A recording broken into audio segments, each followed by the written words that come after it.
Okay, good morning everyone. Whether my voice is clear for everyone, whether screen is clear for everyone, Yes, sir. everything is clear. Shall we start? Shall we start? Sanju, Shreya, okay na? Huh. In the yesterday class, till this we have completed, okay? The different things, whatever there to get in a contract, after awarding the contract, what are the things to be maintained. So yesterday we have completed that thing. Today we are going to start with this new concept, that is arbitration.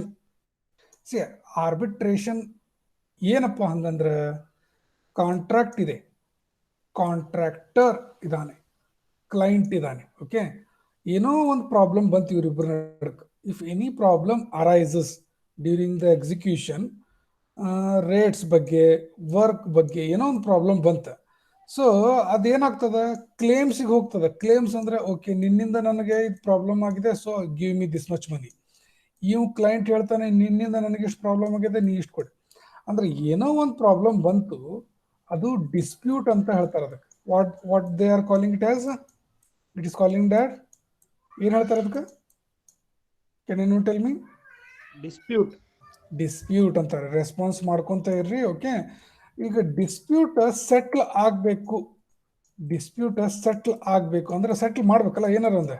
ಆ settle ಮಾಡಕ್ mechanism we call it as arbitration. ಏನಂತಾರ ಅದಕ್ಕೆ?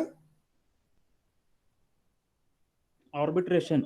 Arbitration ಅಂತಾರೆ. ಒಂದ್ ವೇಳೆ ಆ settle ಮಾಡಕ್ dispute, if you want to settle, it is gone to court. It is gone to court. Then ಕೋರ್ಟಿಗೆ ಹೋದ್ರೆ ಅದಕ್ಕೆ ಲಿಟಿಗೇಷನ್ ಅಂತಾರೆ.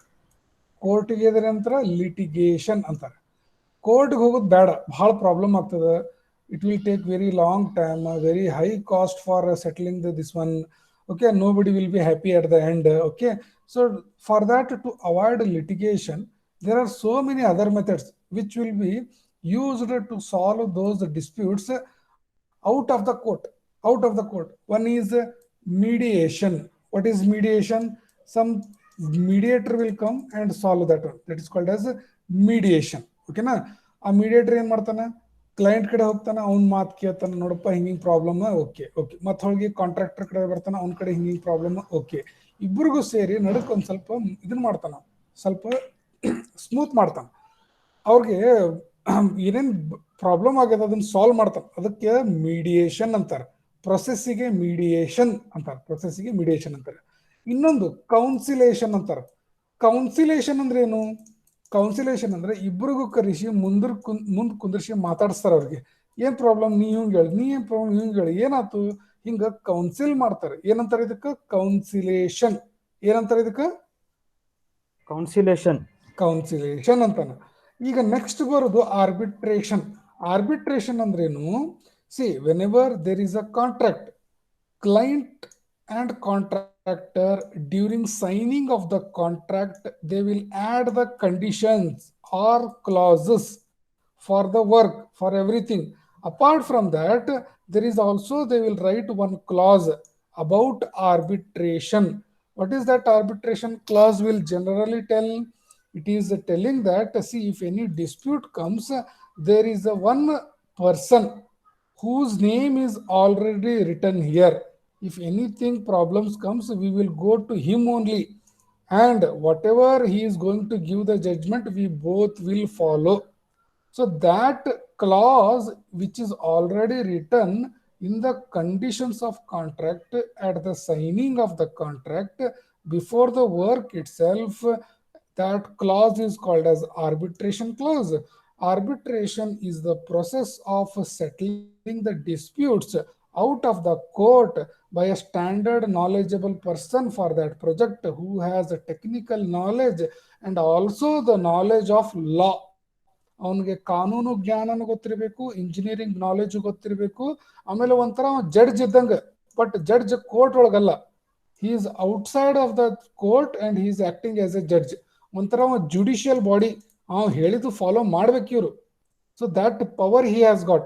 So that process is called arbitration, and the person who is doing that settlement is called as arbitrator. ಏನಂತಾರೆ?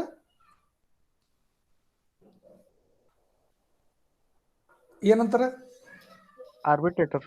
Arbitrator. ಕ್ರಿಕೆಟ್ದೊಳಗೆ ನೋಡಿರಿ, ಯಾರಪ್ಪ arbitrator? ಏನಾರ problem ಆದ್ರೆ ಯಾರು ಹೋಗ್ತಾರೆ? Umpire sir. ಅಂಪೈರ್ ಅಲ್ಲ, ಥರ್ಡ್ ಅಂಪೈರ್ ಅನ್ಬೇಕು. ಏನನ್ಬೇಕು? Third umpire. Third umpire. Okay, so it is a correlation, you can understand. ಈಗ ಡಿಸ್ಪ್ಯೂಟ್ಸ್ ಎದಕ್ಕೆ ಬರ್ಬೋದು? So many things will come. No, arbitration we understood. If any problem is coming, then we can go for arbitration. Now, first of all, you tell me what are the reasons, what are the causes of arbitration? Sanju, can you read these things? Can you read these things? These are the causes. What are the causes of dispute? Sanju, Yes sir. can you read all the 9 points? Accidents. Delayed payments. Faulty contract documents. In advocate programming. In advocate allo, in adequate ado. Yes sir. Inefficient execution. Okay, stop. Shreya Chogle, can you read next 5 points? Shreya Chogle. Okay, she is not there. Sachin Deshpande, can you read the next point? Late issue of drawings. Okay. Poor communication. Procurement delays. Overzealous supervision. Correct? ಈ ಎಲ್ಲದರಲ್ಲಿಂದನೂ disputes ಬರ್ತಾವ? Yes or no? ಎಲ್ಲರೂ ಹೇಳ್ರಿ. ಎಲ್ಲರೂ response ಮಾಡಂಗಿಲ್ಲಪ್ಪ ಅಂತಂದ್ರೆ ನೀವು class ಬಿಟ್ಟು ಹೋಗ್ಬೋದು. ನೆಟ್ವರ್ಕ್ ಪ್ರಾಬ್ಲಮ್ ಎಷ್ಟು ಮಂದಿಗೆ ಐತಿ ಅವರ ಹೇಳ್ರಿ. How many has network issues now?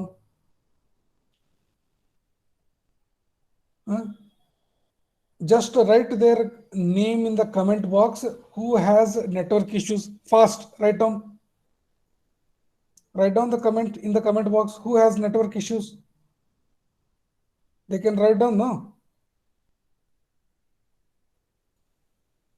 See, nobody is writing. That means everyone is correctly audible. There is no network issues. Still people are not answering. ಎಷ್ಟು ಮಂದಿಗೆ ಈಗ ನಮ್ಮ ಒಬ್ಬೊಬ್ಬರ ಹೆಸರು ಕೇಳಿ. ಪೂಜಾ, ರಂಗನಾಥ್, सचिन. Yes sir. हाँ, सचिन दो क्या पा? सलाउद्दीन. Yes sir. क्यों आंसर क्यों नहीं कर रहा है? क्या प्रॉब्लम है तुमको? हाँ, फिर आंसर क्यों नहीं कर रहा है? मैं वही पूछ रहा हूँ. अगर तुमको नेटवर्क इश्यू है तो कमेंट में लिखो ना, मैं तुमको पूछेगा ही नहीं नेक्स्ट टाइम से. नेटवर्क प्रॉब्लम है तो लिख दो तुम्हारा नाम. I will not ask. नहीं सर कर पाऊंगा. हाँ, बार बार बोलना है क्या? श्रवण, ಏನಪ್ಪ ನಿನ್ನ problem? Shravan, Shravan, Shreya. See, these people are not at all answering. That is the problem. Sridhar Agasaki. Okay, these have joined the class and left as it is. Sunil Hosur. Yes sir. ये network issue ಐತಿ ನಿಂಗೆ? ಸ್ವಲ್ಪ ಐತಿ sir. ಅಂದ್ರೆ type ಮಾಡಲ್ಲ ಹೆಸರು. ಅಂದ್ರೆ ನಾನು ನಿನಗೆ ಕೇಳಂಗಿಲ್ಲ, ಆಮೇಲೆ ನಿಂಗೇನು ಆನ್ಸರ್ಸ್ ಕೇಳಂಗಿಲ್ಲ, ನಾನು ಕ್ವಶನ್ ಕೇಳಂಗಿಲ್ಲ. ಓಕೆ, ವಿದ್ಯಾಶ್ರೀ. ನೆಟ್ವರ್ಕ್ ಇಶ್ಯೂ ಐತೇನಪ್ಪ ನಿಂಗೆ? ಸರ್ ಒಂದೊಂದು ಟೈಮ್ ಆಗತ್ ಸರ್, ನೆಟ್ವರ್ಕ್ ಇಶ್ಯೂ ಆಗತ್ ಸರ್. ಆನ್ಸರ್ ಮಾಡ್ಬೇಕ್ರಿ, ಸ್ವಲ್ಪ ಟ್ರೈ ಮಾಡ್ಬೇಕ್ರಿ ಆನ್ಸರ್ ಮಾಡಕ್. Okay okay. These are the causes of dispute. Accident ಆದ್ರೆ ನಿನ್ ಪ್ರಾಬ್ಲಮ್ ನನ್ನ ಪ್ರಾಬ್ಲಮ್ ಸ್ಟಾರ್ಟ್ ಆಗ್ತದೆ. ಪೇಮೆಂಟ್ ಜಲ್ದಿ ಮಾಡಿಲ್ಲ, then problem will come. Contract document is itself fault. Okay, inadequate programming, inefficient execution, drawings are not issued correctly, poor communication, delay in procurement, overzealous supervision, strict supervision. So all these things will lead to dispute. If disputes are not settled, then they are going to become claims. Yes or no? So like that they are going to come. What do you mean by arbitration? We just now understood that it is a process of settling the dispute out of the court by a suitable person of having technical knowledge, managerial knowledge and law knowledge. Law ಎಲ್ಲದು ಗೊತ್ತಿರ್ತೈತೆ, ಅದಕ್ಕೆ arbitration ಅಂತಾರೆ. Okay, so ಅದಕ್ಕೆ ಏನೇನು condition ಅದ? 3 concepts ಏನದ? ಏನಿರ್ತದೆ? It is the reference of disputes and differences by the parties which are at least 2 in number. Arbitration ಒಬ್ಬಂಗ ಮಾಡಕ್ ಬರಂಗಿಲ್ಲ, ನಾನಾ ಒಬ್ಬಂಗಿಲ್ಲ, ಅಟ್ಲೀಸ್ಟ್ 2 ಪಾರ್ಟೀಸ್ ಬೇಕು. ಓಕೆ, ಇದಕ್ಕೆ ಔಟ್ ಆಫ್ ಕೋರ್ಟ್ ಸೆಟಲ್ಮೆಂಟ್ ಅಂತಾರೆ. ಇಟ್ ಇಸ್ ಏನಂತಾರೆ? ಔಟ್ ಆಫ್ ಕೋರ್ಟ್ ಸೆಟಲ್ಮೆಂಟ್ ಅಂತಾರೆ. ಆಮೇಲೆ ಆರ್ಬಿಟ್ರೇಷನ್ ದೊಳಗ ಆರ್ಬಿಟ್ರೇಟರ್ ಏನ್ ಜಡ್ಜ್ಮೆಂಟ್ ಕೊಡ್ತಾನಲ್ಲ ಅದು ಫೈನಲ್, ಅದನ್ನು ಇವರು ಫಾಲೋ ಮಾಡ್ಲೇಬೇಕು. ಫಾಲೋ ಮಾಡಿಲ್ಲ ಅಂದ್ರೆ ಮತ್ತೆ ಕೋರ್ಟಿಗೆ ಹೋಗ್ತಾರ ಅವರು. Understood the concept? he has to give the decision. First thing, who has to give the decision?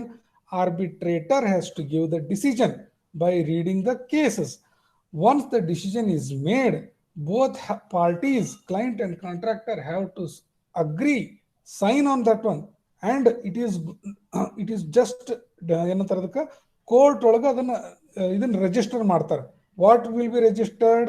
The settlement given by the arbitrator is agreed by both of us, so you can close the case ಅಂತ ಹೇಳಿ ಕೋರ್ಟಿಗೆ ಅವರು suit ಹಾಕ್ತಾರೆ. ಏನಾಗ್ತಾರೆ? ಕೋರ್ಟಿಗೆ plea ಕೊಡ್ತಾರೆ. This is the normal process. Agree ಆಗಿಲ್ಲ ಅಂದ್ರೆ ಕೋರ್ಟಿಗೆ ಹೋಗ್ತದೆ. Court whatever it will tell, then they have to follow. Is this process clear? Arbitration? Yes, sir. Yes, sir. See everyone, ಮತ್ತೆ ನಾ ಹೊಳ್ಳಮಳ್ಳ ಕೇಳಂಗಿಲ್ಲ, ನಾನು ಸಿಟ್ಟು ಮಾಡ್ಕೊಂತೇನೆ. ನಾ ಮತ್ತೆ ಎಲ್ಲಾರು ಆನ್ಸರ್ ಮಾಡ್ಬೇಕಂತ ನಾ 100% ಹೇಳಕತ್ತೇನಿ. If people are not interested, please leave the class. If you have network issue, write your name. I am not asking Sunil Hosur because he has written the name of network problem. Okay, henceforward I will not ask him. Others, what happened to you? Sunil, sorry, who is this? Sachin, Shravan, Ranganath? Yes, sir. Yes, sir. Reply ಮಾಡೋದಿಲ್ಲ. Answer ಮಾಡ್ಬೇಕ್ರಿ. Answer ಮಾಡ್ಕೊಂತಿದ್ರೆ I am also happy. Okay, I will be very happy person. Now there is small thing is there. What is that? Yes sir, yes sir. Sir, arbiter one side decision ಕೊಟ್ರೆ ಹೆಂಗ್ ಮಾಡೋದ್ರಿ? ಇಲ್ಲ, ಹಂಗ one side decision ಕೊಟ್ರೆ ಅವಾಗ ಯಾರಿಗೆ loss ಆಗ್ಯದಲ್ಲ ಅವ ಏನ್ ಮಾಡ್ತಾನ, ನಾ ಈ ನಿಂದ ಡಿಸಿಷನ್ ಅಗ್ರಿ ಮಾಡ್ಕೊಳಂಗಿಲ್ಲ, ನಾ ಕೋರ್ಟಿಗೆ ಹೋಗ್ತೀನಿ ಅಂತ. ನಾವು ಅರ್ಥ ಆಯ್ತಾ? ನೀ ಆರ್ಬಿಟ್ರೇಟರ್ ಅದೀಪ, ನೀ ಡಿಸಿಷನ್ ನನ್ನ ಪರವಾಗಿಲ್ಲ, ಅವನ ಪರವಾಗಿ ಕೊಟ್ಟಿ, ನೀ ಏನೋ ಅವನ ಕಡೆ ರೊಕ್ಕ ತಗೊಂಡ್ ಕೊಟ್ಬಿಟ್ಟಿ ಡಿಸಿಷನ್, ಇದನ್ ಮಾಡಿ ನೀನು ಏನಂತ ಅದಕ್ಕೆ ಲಂಚ ತಗೊಂಡ್ ಕೊಟ್ಟಿ, ಸೊ ನೀನ್ ಡಿಸಿಷನ್ ಒಪ್ಕೊಳಂಗಿಲ್ಲ ಅಂತೇಳಿ ಅವ ಕೋರ್ಟಿಗೆ ಹೋಗ್ಬಿಡ್ತಾನ ಸೀದಾ. ಅವಾಗ ಕೋರ್ಟ್ ಮುಂದೆ ಎಲ್ಲಾರು ಸಮಾನರ ಹೋಗಲ್ಲ. ಅವಾಗ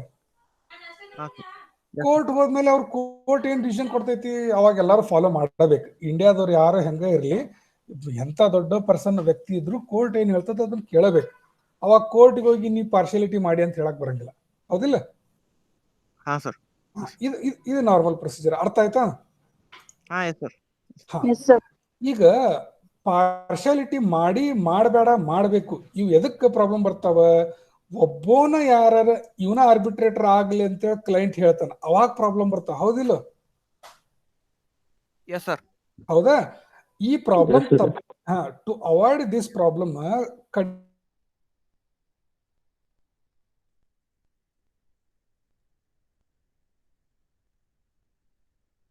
ಅರ್ಥ ಆಯ್ತಾ? ಫಸ್ಟ್ ಏನು ನಮ್ಮ ಪ್ರಾಜೆಕ್ಟ್ಗೆ ಆರ್ಬಿಟ್ರೇಟರ್ ಯಾರು ಇರ್ಲಿ ಅನ್ನೋದು ಇಬ್ರು ಕೂಡ ಡಿಸೈಡ್ ಮಾಡ್ತಾರೆ. ಇನ್ನು ವರ್ಕ್ ಸ್ಟಾರ್ಟ್ ಆಗಿರಂಗಿಲ್ಲ, ಅವಾಗ ಡಿಸೈಡ್ ಮಾಡ್ತಾರೆ. ಹಂಗ ಇಬ್ರು ಒಪ್ಕೊಂಡು ಸ್ಟಾರ್ಟ್ ಮಾಡಿ ಆಮೇಲೆ ನೀ ಪಾರ್ಶಾಲಿಟಿ ಮಾಡ್ತೀಯ ಅನ್ನಕ್ ಬರಂಗಿಲ್ಲ. ಹೌದೋ ಅಲ್ಲೋ? ಹೆಂಗಾತಂತಂದ್ರೆ ಎಲ್ಲಾರು ಸೇರಿ ಈ ಸರ್ ಚಲೋ ಹೇಳ್ತಾರಪ್ಪ ಅಂತೇಳಿ ಹೋಗಿ ಕೇಳ್ಕೊಂಡ್ಬರ್ತೀನಿ ಈ ಸಬ್ಜೆಕ್ಟಿಗೆ. ಆಮೇಲೆ ಈ ಸರ್ ಚಲೋ ಹೇಳಂಗಿಲ್ಲ ಅಂತ ಅನ್ನಕ್ ಬರ್ತಿದ್ದೇನ? ಹೌದಲ್ಲ? ಜೋಕಿಗೆ ಹೇಳಿದ್ದು ಮಾರ, ಜೋಕಿಗೆ ಎಲ್ಲ ಸರ್ ಚಲೋ ಹೌದಲ್ಲ? ಸರ್ ನೀವು ಮಸ್ತ್ ಹೇಳ್ತೀವಿ ಸರ್. ಏನತ್ತ? ಹಲೋ, ಕೇಳಿಲ್ಲ ನಂಗೆ ಕರೆಕ್ಟ್.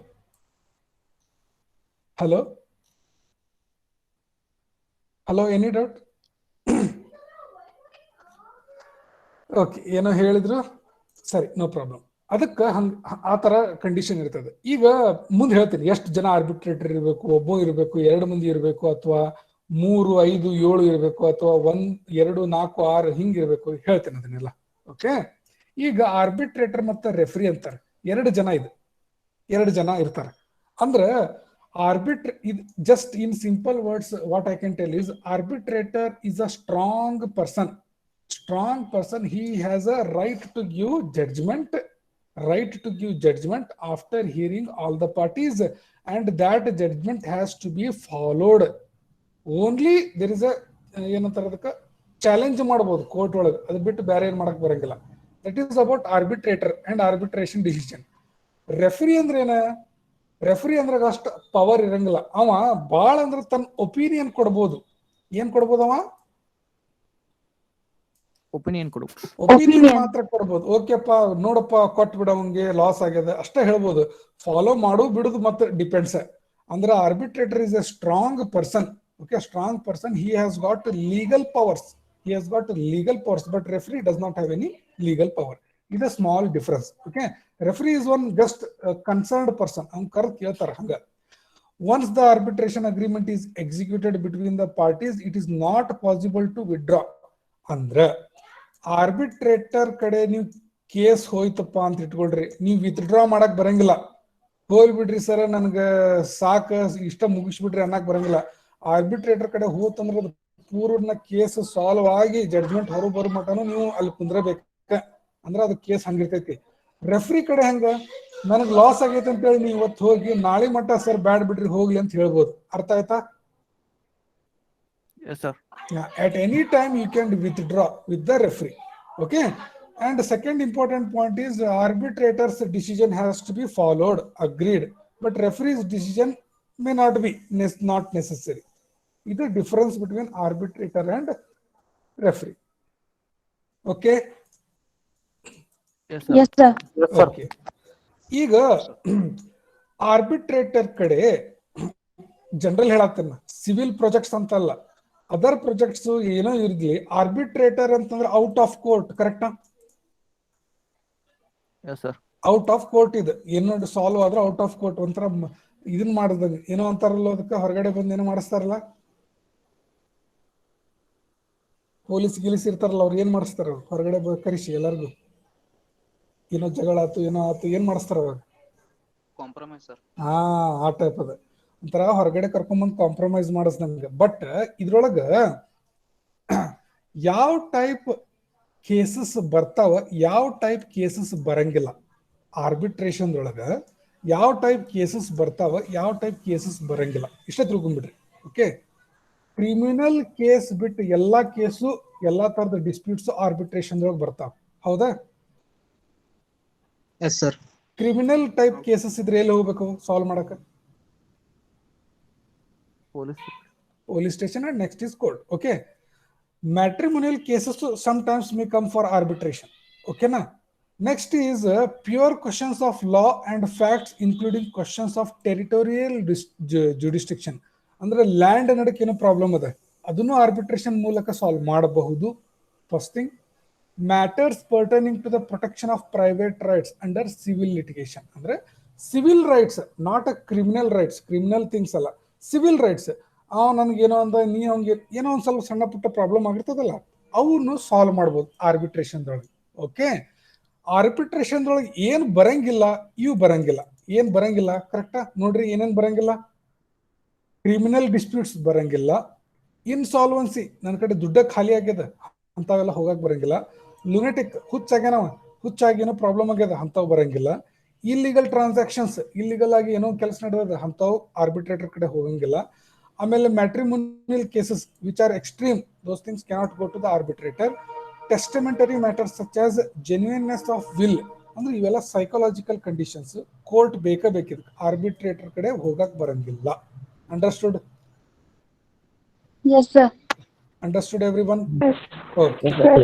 Okay, very good. ಈಗ ಆರ್ಬಿಟ್ರೇಷನ್ ದೊಳಗೆ ಎಷ್ಟು ಟೈಪ್ಸ್ ಬರ್ತಾವ ನೋಡ್ರಿ. ಒಂದು, arbitration which is purely solved outside of the court, ಅದಕ್ಕೆ ಏನ್ ಹೇಳ್ತಾರೆ? Without intervention of court, first case. ಇನ್ನೊಂದು, arbitration with intervention of court there is no suit pending. ಅಂದ್ರ ಒಂದು ಡಿಸಿಷನ್ ಕೊಟ್ಟ ಆರ್ಬಿಟ್ರೇಟರ್, ಅದನ್ನ ಇಬ್ರು ಅಗ್ರಿ ಮಾಡಿದ್ರು, ಕೋರ್ಟು ಅದನ್ನ ಮಾಡಪ್ಪ ನೀವು ಅಂತ ಹೇಳ್ತು. ಇದಕ್ಕ ಸೂಟ್ ಪೆಂಡಿಂಗ್ ಹಾಕಕ್ ಬರಂಗಿಲ್ಲ. ಸೂಟ್ ಪೆಂಡಿಂಗ್ ಅಂತಂದ್ರೆ ಅಕ್ಸೆಪ್ಟ್ ಮಾಡಂಗಿಲ್ಲ. ಯಾವಾಗ ಒಂದು ಪಾರ್ಟಿ ಅಕ್ಸೆಪ್ಟ್ ಮಾಡಂಗಿಲ್ಲ, ಅದನ್ನ ಹೋಗ್ಬಿಡ್ತಾನ ಮತ್ತೆ ಹೊಳ್ಳಿ ಚಾಲೆಂಜ್ ಮಾಡ್ತಾನೆ. ಅದಕ್ಕೆ ಏನ್ ಹೇಳ್ತಾರೆ? ಸೂಟಂಗ್ ಅಂತಾರೆ, ಸೂಟಿಂಗ್ ಅವ್ರ ಸೂಟಿಂಗ್ ಅಂತಾರೆ. ಅರ್ಥ ಆಯ್ತಾ? Yes, sir. ಓಕೆ, ಈಗ ಥರ್ಡ್ ಕೇಸ್ ಒಳಗೆ ಏನ ಆರ್ಬಿಟ್ರೇಷನ್ ಡಿಸಿಷನ್ ಕೊಟ್ಟಾನ, ಒಂದು ಪಾರ್ಟಿ ಅಥವಾ ಎರಡು ಪಾರ್ಟಿ ಇಬ್ರು ಅಗ್ರಿ ಮಾಡ್ಕೊಳಂಗಿಲ್ಲ, ಅವಾಗ ಏನಾಗ್ತದ ಅದು ಕೋರ್ಟ್ಗೆ ಹೋಗ್ತದ, ಸೂಟ್ ಪೆಂಡಿಂಗ್ ಹಾಕ್ತಾರೆ. ಏನಾಗ್ತಾರ ಅವಾಗ? ಸೂಟ್ ಪೆಂಡಿಂಗ್ ಆಗ್ತಾರ. ಪೆಂಡಿಂಗ್ ಹಾಕ್ತಾರೆ. 3 ಕೇಸಸ್. ಒಂದು ಪೂರ್ ಔಟ್ಸೈಡ್ ಸೆಟಲ್ಮೆಂಟ್ ಆರ್ಬಿಟ್ರೇಷನ್, ಇನ್ನೊಂದು just informing the court that we are agreeing sir, so we will solve here only, court is also giving approvement, okay ನೀವು solve ಮಾಡ್ಕೊರಿ, I will close the case ಅಂತ ಹೇಳ್ತೈತಿ. Okay, third is agree ಆಗ್ತಾ ಇಲ್ಲ ಹೊರಗಡೆ, so court will come into picture and the suit is there. It is called as arbitration with suit. 3 types. Now, arbitrator in the qualities ಇದೆ. What are the requirements of arbitrator? ಹೆಂಗಿರಬೇಕು? Fair ಇರಬೇಕು, partiality ಮಾಡಬಾರ್ದು, honest ಇರಬಾರ್ದು, ಆಮೇಲೆ contract documents ಸಂಪೂರ್ಣ knowledge ಇರಬೇಕು. What is the contract, what are the obligations of different parties, everything. And ಅವನ್ಗೆ influence ಮಾಡಬಾರ್ದು. ಈಗ ನೋಡ್ರಿ, ಸಂತೋಷ್ ಹೆಗಡೆಗೆ ಹೋಗಿ ನೀವು ಇನ್ಫ್ಲೂಯೆನ್ಸ್ ಮಾಡ್ತೀರನ್ನ? ಸಂತೋಷ್ ಹೆಗಡೆ ಯಾರು ಅನ್ನೋದು ಗೊತ್ತೈತಲ್ಲ? HL ದತ್ತು ಗೊತ್ತೈತಿ? ಇವರೆಲ್ಲ ಯಾರು? ಇವ್ರೆ ಹೈಯೆಸ್ಟ್ ನ್ಯಾಯಮೂರ್ತಿಗಳು. ಇವನ್ನೆಲ್ಲ ಅಟ್ಲೀಸ್ಟ್ ಗೊತ್ತಾಗಬೇಕು. ಕರ್ನಾಟಕದವ್ರು ಇವರು ಸುಪ್ರೀಂ ಕೋರ್ಟಿನ ಮುಖ್ಯ ನ್ಯಾಯಮೂರ್ತಿಗಳು, ನಿವೃತ್ತ ಮುಖ್ಯ ನ್ಯಾಯಮೂರ್ತಿಗಳು. Understood? Understood or not? Yes, sir. ಕೇಳಿರಿಲ್ಲ ಹೆಸರು? ನ್ಯೂಸ್ ಪೇಪರ್ ಓದ್ತಿರಿಲ್ಲ? Yes, sir. HL Yes, sir. ನ್ಯಾಯಾಧೀಶರು, ನ್ಯಾಯಮೂರ್ತಿ ಹೆಗಡಿ, ಸಂತೋಷ್ ಹೆಗಡೆ, ಇವರೆಲ್ಲ ಹೈಯೆಸ್ಟ್ ಕ್ವಾಲಿಟಿ. ಇವ್ರ ಕಡೆ ಹೋಗಿ ನೀನ್ ನೆಗೋಷಿಯೇಷನ್ ಮಾಡ್ತೇನೆ, ನನ್ನ ಪರವಾಗಿ ಕೊಡ್ರಿ ಅಂತ ಹೇಳಿ? No, sir. ನೋ ಚಾನ್ಸ್ ಇಲ್ಲ. ಅಂಥವ್ರು ಆರ್ಬಿಟ್ರೇಟರ್ಸ್ ಆಗಬೇಕು. That is the condition. ಆ ಥರ ಇಂಪಾರ್ಷಿಯಲ್ ಅಂಥವ್ರು ಆರ್ಬಿಟ್ರೇಟರ್ ಆಗಬೇಕು. ಆಮೇಲೆ ಲಾ ಬಗ್ಗೆ ಎಲ್ಲ ಗೊತ್ತಿರಬೇಕು. Okay, these persons should become arbitrator. Is that okay? Okay, ಈಗ ನೋಡ್ರಿ ಕಂಡೀಷನ್ಸ್ ಆಫ್ ಕಾಂಟ್ರಾಕ್ಟ್ಸ್ ಒಳಗೆ ನೋಡಪ್ಪ, ಇಬ್ರು ಸೇರಿ ಒಬ್ಬವಂಗ ಸೆಲೆಕ್ಟ್ ಮಾಡೋಣಂತ. ಕ್ಲೈಂಟ್, ಕಾಂಟ್ರಾಕ್ಟರ್ ಇಬ್ರು ಸೇರಿ ಒಬ್ಬವಂಗ ಸೆಲೆಕ್ಟ್ ಮಾಡಿಬಿಡೋಣ ಆರ್ಬಿಟ್ರ್. ಅಂತ ಕೇಸ್ದೊಳಗೆ ಅದಕ್ಕೆ ಏನಂತಾರ? ಸೋಲ್ ಆರ್ಬಿಟ್ರೇಟರ್ ಅಂತಾರೆ. ಇನ್ನೊಂದು ಕಡೆ ಜಾಯಿಂಟ್ ಆರ್ಬಿಟ್ರೇಟರ್. ಕ್ಲೈಂಟ್ ನಾನೊಬ್ಬಂಗ್ ತರ್ತೀನಿ, ಕಾಂಟ್ರಾಕ್ಟರ್ ನಾನು ಒಬ್ಬಂಗ್ ತರ್ತೀನಿ, ಇಬ್ರು ಆರ್ಬಿಟ್ರೇಟರ್ಸ್, ಇಬ್ರದ್ದು ಹೆಸರು ಕಾಂಟ್ರಾಕ್ಟ್ ಒಳಗೆ ಮೆನ್ಷನ್ ಇದೆ. ಇವ್ರಿಗೆ ಏನಂತಾರೆ? ಇವ್ರಿಗೇನಂತಾರಪ್ಪ? ಜಾಯಿಂಟ್ ಆರ್ಬಿಟ್ರೇಟರ್ಸ್ ಅಂತಾರೆ. ಈಗ ನೋಡ್ರಿ, 3 ಮಂದಿ ಇದ್ರಪ್ಪ ಜಾಯಿಂಟ್ ಆರ್ಬಿಟ್ರೇಟರ್ಸ್ ಅಂದ್ರೆ ಏನಾಗ್ತದ? ಒಂದು ಡಿಸಿಷನ್ ಕರೆಕ್ಟ್ ಬರ್ತೈತಿ. ಹೆಂಗ್ ಬರ್ತೈತಿ? ಹೈಯೆಸ್ಟ್ ಯಾರ ಇಬ್ರು ಪರವಾಗಿ ಡಿಸಿಷನ್ ಇರ್ತೈತಿ, ಆ ಡಿಸಿಷನ್ ಒಪ್ಲೇಬೇಕು. ಈ ಇಬ್ರು ಪರವಾಗಿ ಡಿಸಿಷನ್ ಇದ್ರೆ ಒಪ್ಲೇಬೇಕು. ಕರೆಕ್ಟಾ? ಈಗ ಒಂದ್ ವೇಳೆ 4 ಮಂದಿ ಇದ್ರ ಅಂತ ಇಟ್ಕೊಳ್ರಿ, 4 ಮಂದಿ ಅಥವಾ 2 ಮಂದಿ ಇದ್ರೆ ಏನಾಗ್ತಿತ್ತು ಅವಾಗ ಪ್ರಾಬ್ಲಮ್? ಇವರು ಇಬ್ರು ಒಂದು ಡಿಸಿಷನ್ ಕೊಡ್ಬೋದು, ಅವರು ಇಬ್ರು ಒಂದು ಡಿಸಿಷನ್ ಕೊಡ್ಬೋದು. ಅವಾಗ ಮತ್ತೆ ಸಾಲ್ವ್ ಆಗ್ತದನ್ನ ಕೇಸ್? ಆಗೋದಿಲ್ಲ. ಅವಾಗ ಏನ್ ಮಾಡ್ತಾರೆ? ಈ ಇಬ್ರು ಮತ್ತೆ ಈ ಇಬ್ರು, ಅಥವಾ ಈ ಒಬ್ಬವ ಅಥವಾ ಈ ಒಬ್ಬವ, ಅಂದ್ರೆ ಈವನ್ ನಂಬರ್ 2, 4, 6 ಈ ತರ ಜಾಯಿಂಟ್ ಆರ್ಬಿಟ್ರೇಟರ್ಸ್ ಇದ್ದಾಗ ಮತ್ತೆಲ್ಲಾರು ಸೇರಿ ಮತ್ತೊಬ್ಬಂಗ್ ಸೆಲೆಕ್ಟ್ ಮಾಡ್ತಾರೆ. ಅವಂಗ ಏನಂತಾರ?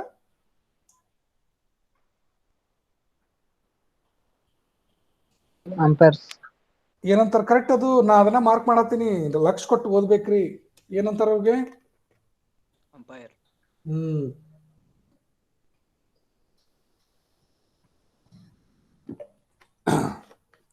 Just give me 1 minute. Just give me 1 minute. Okay, don't go anywhere.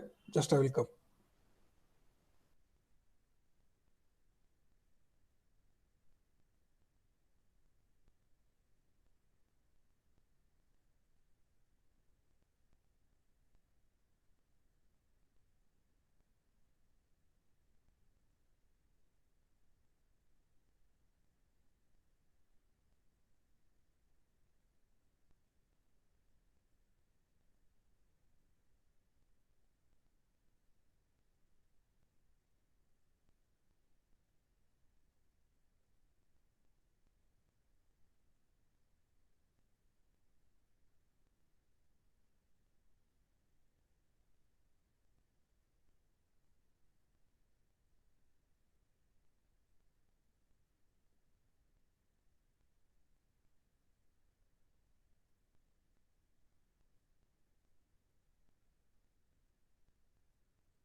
Okay okay sorry okay correct ಕೇಳ್ತಾ ಇದೆಯಾ?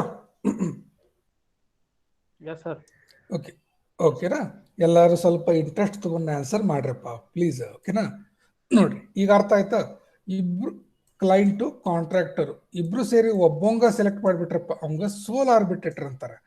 ಇಬ್ರು ಒಬ್ಬಂಗ ಒಬ್ಬಂಗ ಅಥವಾ ಇವ್ರಿಬ್ರು ಹಿಂಗಾತಂದ್ರೆ ಅದಕ್ಕೆ ಜಾಯಿಂಟ್ ಆರ್ಬಿಟ್ರೇಟರ್ ಅಂತಾರೆ. ಹಿಂಗಿದ್ದಾಗ ಡಿಸಿಷನ್ ಮತ್ತು ಪ್ರಾಬ್ಲಮ್ ಆಗ್ತಾವ ಅಂತ ಹೇಳಿ ಮತ್ತೇನ್ ಮಾಡ್ತಾರೆ, ಆರ್ಬಿಟ್ರೇಟರ್ಸ್ ಇವಂಗೊಬ್ಬ ಮಾಡ್ತಾರೆ, ಇವಂಗೊಬ್ಬ ಮಾಡ್ತಾರೆ. ಒಟ್ಟು ಸೇರಿ ಇನ್ನೊಬ್ಬಂಗ ಎಕ್ಸ್ಟ್ರಾ ತೊಗೊಂತಾರೆ, ಅವಂಗ ಅಂಪೈರ್ಸ್ ಅಂತಾರೆ. ಓಕೆ, ಇದು ಕ್ಲಿಯರ್ ಆಯ್ತಾ ಈ ಕಾನ್ಸೆಪ್ಟ್? ಓಕೆ ಸರ್ ನೋಡ್ರಿ, ಅದ A person designated as an arbitrator ಅವ ಕಾಂಟ್ರಾಕ್ಟ್ ಒಳಗ ಕೊಟ್ಟಿರ್ಬೇಕ. ಮತ್ ಹೊಳ್ಳಿ ಏನ್ ಮಾಡ್ತಾರೆ, ಎಕ್ಸ್ಟ್ರಾ ಸೇಮ್ ಇತ್ತಂದ್ರೆ ಒಬ್ಬೊಬ್ಬಂಗ್ ಎಕ್ಸ್ಟ್ರಾ ಮಾಡ್ತಾರೆ. ಇಲ್ಲತ್ತಂದ್ರೆ ಏನಾಗ್ತದ, ಒಮ್ಮೊಮ್ಮೆ ಫುಲ್ ಪ್ಯಾನಲ್ಗೆ ಕೊಟ್ಟು ಬಿಟ್ಟಿರ್ತಾರ. ಕಾಂಟ್ರಾಕ್ಟ್ ಒಳಗ ದೊಡ್ಡ ಪ್ರಾಜೆಕ್ಟ್ ಇತ್ತಂದ್ರೆ ಒಂದು 7-8 ಮಂದಿ ಸೇರ್ ಆರ್ಬಿಟ್ರೇಟರ್ಸ್ ಪ್ಯಾನಲ್ ಇರ್ತೈತಿ. Okay, so like that. ಈಗ ಅವನು ಆರ್ಬಿಟ್ರೇಟರ್ ಅಥವಾ ಆರ್ಬಿಟ್ರೇಟರ್ಸ್ ದ ಪವರ್ಸ್ ಏನೇನ ನೋಡೋಣ. ಸಿ, ನಾವು ಏನ್ ಡಿಸ್ಕಸ್ ಮಾಡತ್ತಲ್ಲ, very important from exam point of view. Discuss the process of arbitration in detail in the construction industry ಅಂತ ಕೇಳಿದ್ರೆ ನೀವು ಇವೆಲ್ಲ ಬರಿಬೇಕು. ಅಂದ್ರೆ ಏನು, ಹೆಂಗಿರ್ತಾರಂತ. Okay, first power to administer the oath ಅಂತಂದ್ರ ಅವ್ರಿಗೆ ಮೀಟಿಂಗ್ ಕರೆಯುವ ಒಂದು ಪವರ್ ಇರ್ತೈತಿ. ಯಾರ ಕಡೆ? ಟು ಅಡ್ಮಿನಿಸ್ಟರ್ ದ ಓತ್ ಅಂತಂದ್ರ ಒಬ್ಬ ಯಾರ ಕಂಪ್ಲೇಂಟ್ ಕೊಟ್ರು ಅವ್ರ ಏನ್ ಮಾಡ್ತಾರ, ಆರ್ಬಿಟ್ರೇಟರ್ಸ್ ಅವನಿಗೂ ಕರೀತಾರೆ, ಇನ್ನೊಂದು ಪಾರ್ಟಿಗೂ ಕರೀತಾರೆ. ಅದಕ್ಕೆ ಏನ್ ಹೇಳ್ತಾರೆ, ಅಡ್ಮಿನಿಸ್ಟರ್ ದ ಓತ್. ಓತ್ ಅಂದ್ರೆ ಏನ್ ಹೇಳ್ರಿ, ನೀವು ಹೇಳ್ರಿ. ಕೋರ್ಟ್ ಒಳಗ ಅಲ್ಲಿ ಓತ್ ಕೊಡೋದಂತಾರಲ್ಲ, ಮುಖ್ಯಮಂತ್ರಿ ಆದ್ಮೇಲೆ ಓತ್ ಕೊಡ್ಲಿಕ್ಕೆ ಬರ್ತಾರಲ್ಲ, ಏನದು? ಪ್ರಮಾಣ ವಚನ. Very good, very good. ಅಂದ್ರೆ ಇಲ್ಲಿ ಆರ್ಬಿಟ್ರೇಟರ್ ಏನ್ ಮಾಡ್ತಾನೆ, ಕರೆಸ್ತಾನ, ಅವ್ರಿಗೆ ಕರೆಸಿ you have to give the oath for contract ಅಂತ ಹೇಳ್ತಾನವ. ನೀ ಏನ್ ಒಪ್ಕೊಂಡಿದ್ದೆ ಅದನ್ನ ಫಾಲೋ ಮಾಡು. ನೀ ಏನ್ ಕಾಂಟ್ರಾಕ್ಟ್ ಒಳಗೆ ಸ್ಟಾರ್ಟಿಂಗ್ ಒಪ್ಕೊಂಡಿದ್ದೆ ಅದನ್ನ ಫಾಲೋ ಮಾಡ್ಲೇಬೇಕಂತ ಆರ್ಬಿಟ್ರೇಟರ್ ಕಡೆ ಪವರ್ ಇರ್ತದೆ. Understood this point every one? Yes, sir. Okay, very good. Second is what? Very good, very good, very good. I'm very happy. Please give response like this. Second point is to refer for the opinion of court.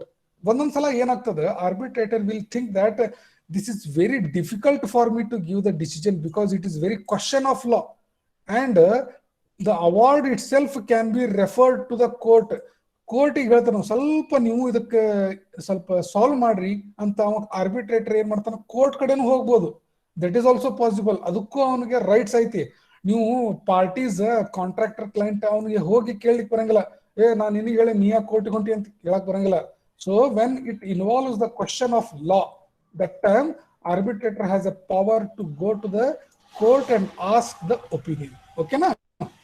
Next, to declare the word. Obviously, he has the power. He will see the documents. He will listen to both the parties, and on his decision, he will declare the award. Okay, appa, you have to pay this much. Okay, appa, you have to do like this, like that. He has to go there. So next is to correct the clerical award. What has happened during the execution of contract? Some people, such as site engineers, such as contract engineers, whatever may be the engineers, they have done some wrong entry. They have some wrong entry. Arbitrator has a power to correct that clerical errors, which are the source for dispute. Third thing, to administer the interrogatories means what? Some bad thing has happened, like accident has happened in a site construction site.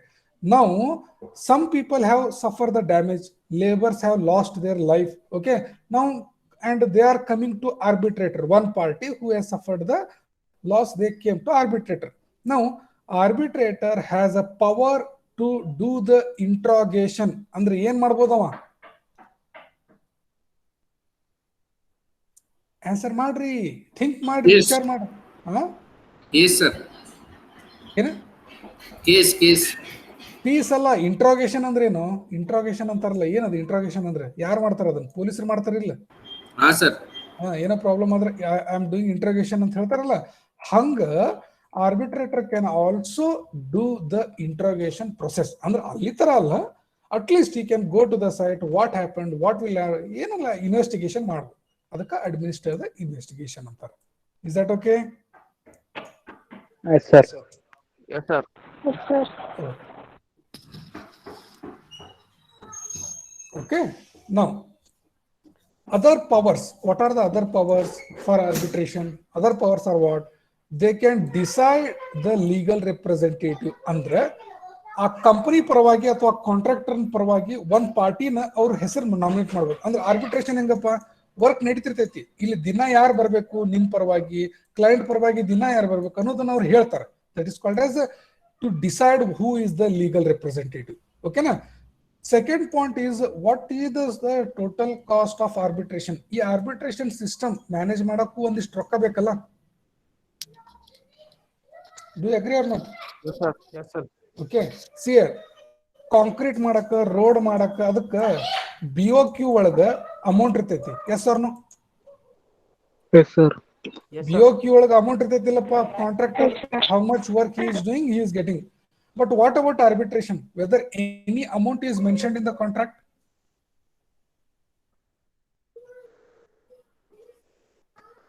Whether any amount is mentioned in the contract for arbitration expenditure?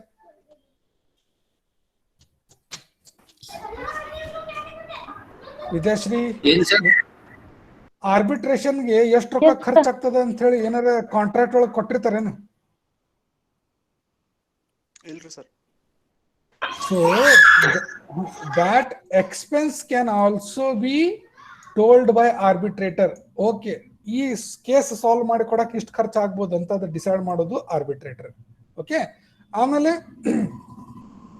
ಯಾರ್ಯಾರಿಗೆ ಎಷ್ಟೆಷ್ಟು loss ಆಗ್ಯದ, ಯಾರ್ಯಾರು ಎಷ್ಟೆಷ್ಟು pay ಮಾಡ್ಬೇಕು ಅದನ್ನ decide ಮಾಡ್ತಾರೆ. Yes, and in which mode, whether that cash has to be paid, check has to be paid, all those things has to be given arbitrator. And if today the damage has occurred, okay, for 1 year that damage is not repaired, so this interest can also be, this interest on amount that also can be paid by one party. Andakka power aiti yarge, arbitrator ge aiti. So arbitrator can tell to the party to give interest on that amount. ನೀವು ಗೊತ್ತದ, ನಿಮ್ಗೆ ಯಾರ್ದ ಸರ್ಕಾರಿ ನೌಕರರಿಗೆ late ಆಗಿ salary ಆದ್ರೆ ಅವ್ರು ಏನ್ ಹಾಕ್ತಾರಲ್ಲಿ?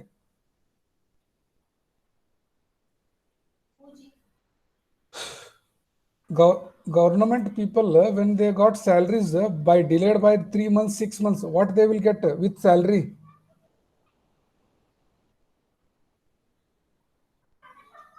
With interest ಕೊಡ್ತಾರ ಇಲ್ಲೋ? Yes, sir. ಸ್ವಲ್ಪ ಆನ್ಸರ್ ಮಾಡ್ರಿ. C lot of times I am asking here, please response here. Okay, so like that interest can also be paid. Okay, ಆಮೇಲೆ ಯಾರಿಗೆ contract sorry what is that, they decide upon the determination of the contract by the contractor. How should be the measurement should be taken. Okay, final certificate when it should be given. Okay, what is the time limit to complete the project? So everything has a power. Everything can be told by arbitrator. Is that okay? ಅವನ ಕಡೆ powers ಏನೇನು ಅದಾವ ಅನ್ನೋದು ಗೊತ್ತಾಯ್ತಾ? Yes, sir. Yes, sir. ಎಲ್ಲರಿಗೂ ಗೊತ್ತಾಯ್ತಾ? Just one second. ಅರ್ಥ ಆಯ್ತು? Yes, sir. Okay, very good. ಈಗ what is the process and procedure? In short ಆಗಿ ಹೇಳಿ, ಎಲ್ಲ ದೊಡ್ಡ ಸ್ಟೋರಿ ಬೇಡ, ಎಲ್ಲಕ್ಕಿಂತ ದೊಡ್ಡ ಸ್ಟೋರಿಗಿಂತ ಹೇಳ್ತೇನೆ. In short, first during the formation of contract, clause is written. What is clause? Arbitration clause. So who will be the arbitrator? It is already written. How many people will be the arbitrator? It's already written. Okay, that is one thing. That second thing, whenever the inside something has happened, one person is suffering, another person has to pay something. So he is not paying means that person who has suffered, the person who has suffered will go to the arbitrator, Now third step, arbitrator will receive the request letter from this person. Arbitrator will receive the request letter from this person on a particular date. Okay, within the 30 days of receiving this letter, he has to call the meeting. He has to call for a meeting. For whom? For both the parties. One party, second party. Both parties have to be there. Second thing. And arbitrator will read out the claim by this person and he will inform to this person. and he will collect all the documents in support of that claim. In support of that claim, he will study everything, and again those things can be given to this person, the person who is the reason for that damage, and he is also defending, no sir, I have not done this, because this is the mistake of himself. The damage is made by him only, I am not responsible, so he can defend, no. So in the defense, this person is also giving the document, proof, everything. And now there is a joint meeting with arbitrator, client, this one, and he will read all the things necessary which further to settle, and later on they have, arbitrator will give a chance to argue, disargue, agree, disagree for all the parties. Later on, at the end of the session, he is going to deliver his what is that, verdict or decision. Okay, and that will be in the written form, so according to me, this is my decision. Whoever is responsible has to pay to the other party with interest or without interest. If you are agreeing, now please sign this document, and we will go to the court. There we will register and we will close the issue.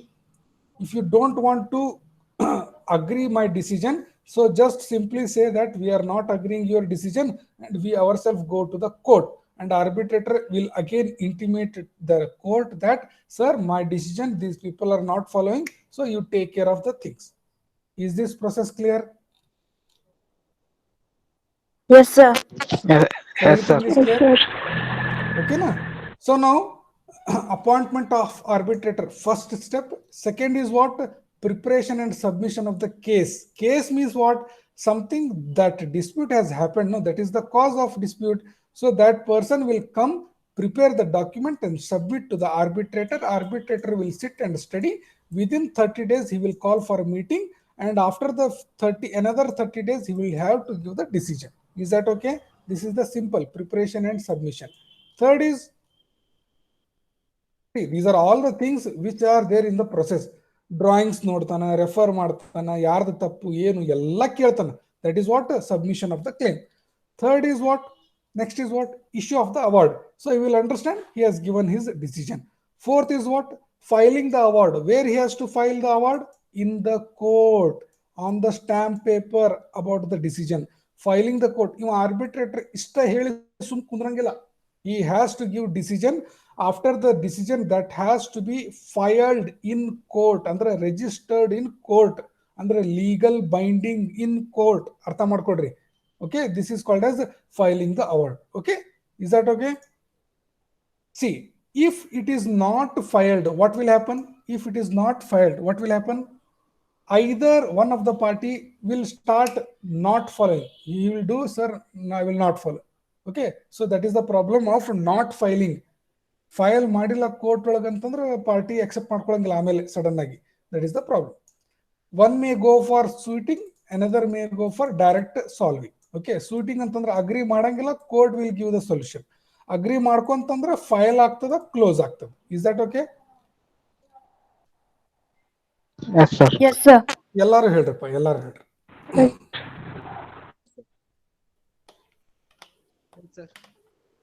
C fix question ತಿಳ್ಕೊಂಡ್ಬಿಡ್ರಿ ನೀವು.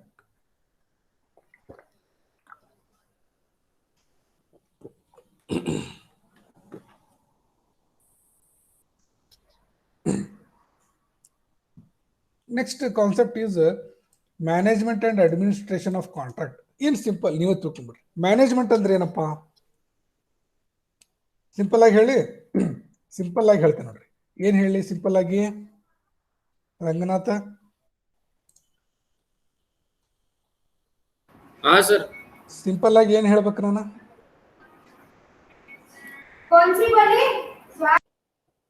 Simple ಆಗಿ ಏನ್ Management, ಹೇಳ್ಬೇಕು? sir. Management ಹೇಳ್ಬೇಕಾ? Management of what? Contract sir. Very good. Contract management. Contract management and its administration. See, management ಅಂದ್ರೆ ಏನು? ಒಂದು contract ಬರ್ತಾ ಇದೆ ಕ್ಲೈಂಟ್ ಮತ್ತು ಕಾಂಟ್ರಾಕ್ಟರ್ ನಡಕ. ಅವಾಗ ಕ್ಲೈಂಟ್ ಕುಂತು ಚಲೋ ಚಲೋ ಕ್ಲಾಸಸ್ ಹಾಕ್ಬೇಕು. ಅಂದ್ರೆ he is giving the policies, mechanisms, something which are there for smooth running of contract. ಈಗ ರೋಡ್ ಮಾಡೋದೈತಪ್ಪ, ರೋಡಿಗೆ ಏನೇನು ಬೇಕೆಲ್ಲ ಕ್ಲಾಸ್ ಕಂಡೀಷನ್ ಹಾಕೋದು, ಪೇಮೆಂಟ್ ಹೆಂಗೆ ಮಾಡ್ಬೇಕು, ಡ್ರಾಯಿಂಗ್ಸ್ ಹೆಂಗೆ ಮಾಡ್ಬೇಕು, ಸ್ಪೆಸಿಫಿಕೇಶನ್, ಬಿಲ್ ಪೇಮೆಂಟ್ ಹೆಂಗೆ ಮಾಡ್ಬೇಕು, ಯಾವ್ಯಾವ ಗ್ಯಾರಂಟಿ ಇಸ್ಕೋಬೇಕು, ಯಾವ್ಯಾವ ಪರ್ಫಾರ್ಮೆನ್ಸ್ ಗ್ಯಾರಂಟಿ, ಸೆಕ್ಯೂರಿಟಿ ಡೆಪಾಸಿಟ್ ಎಷ್ಟು ಇಸ್ಕೋಬೇಕು, ಡಿಫೆಕ್ಟ್ ಲಯಬಿಲಿಟಿ ಪೀರಿಯಡ್ ಏನು, ಹಿಂಗೆ ಒಂದು ಟೋಟಲ್ ಪ್ರಾಜೆಕ್ಟ್ ಒಳಗೆ ಬರೋ ಏನೇನು ಅದಾವಲ್ಲ ಎಲ್ಲಾನು ಚಂದಂಗಿ ಅವನ್ನ ಸಾರ್ಟ್ ಔಟ್ ಮಾಡಿ ಹಾಕ್ಬೇಕು. ಹಿಂಗೆ preparing and setting those mechanism we generally call it as a management side. We call it as management. What do you mean by administration? Administration andre whatever things you have set in the beginning, you have to take the steps to implement them. You have to take the steps to implement them, and you have to implement them, and you have to check whether they are correctly following or not following. So those things we call it as administration. Those things we call it as administration. Management is what?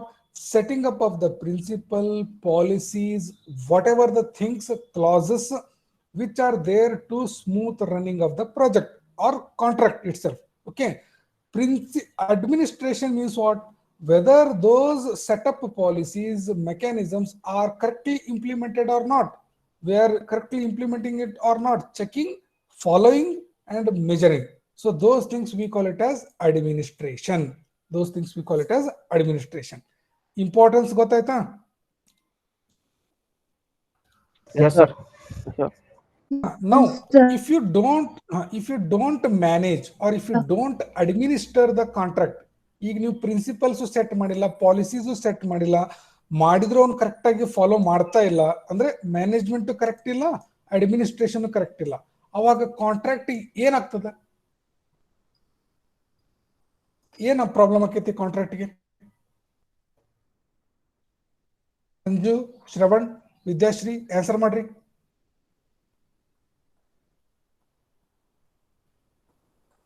ಏನಾಗ್ತದ problem ಅವಾಗ?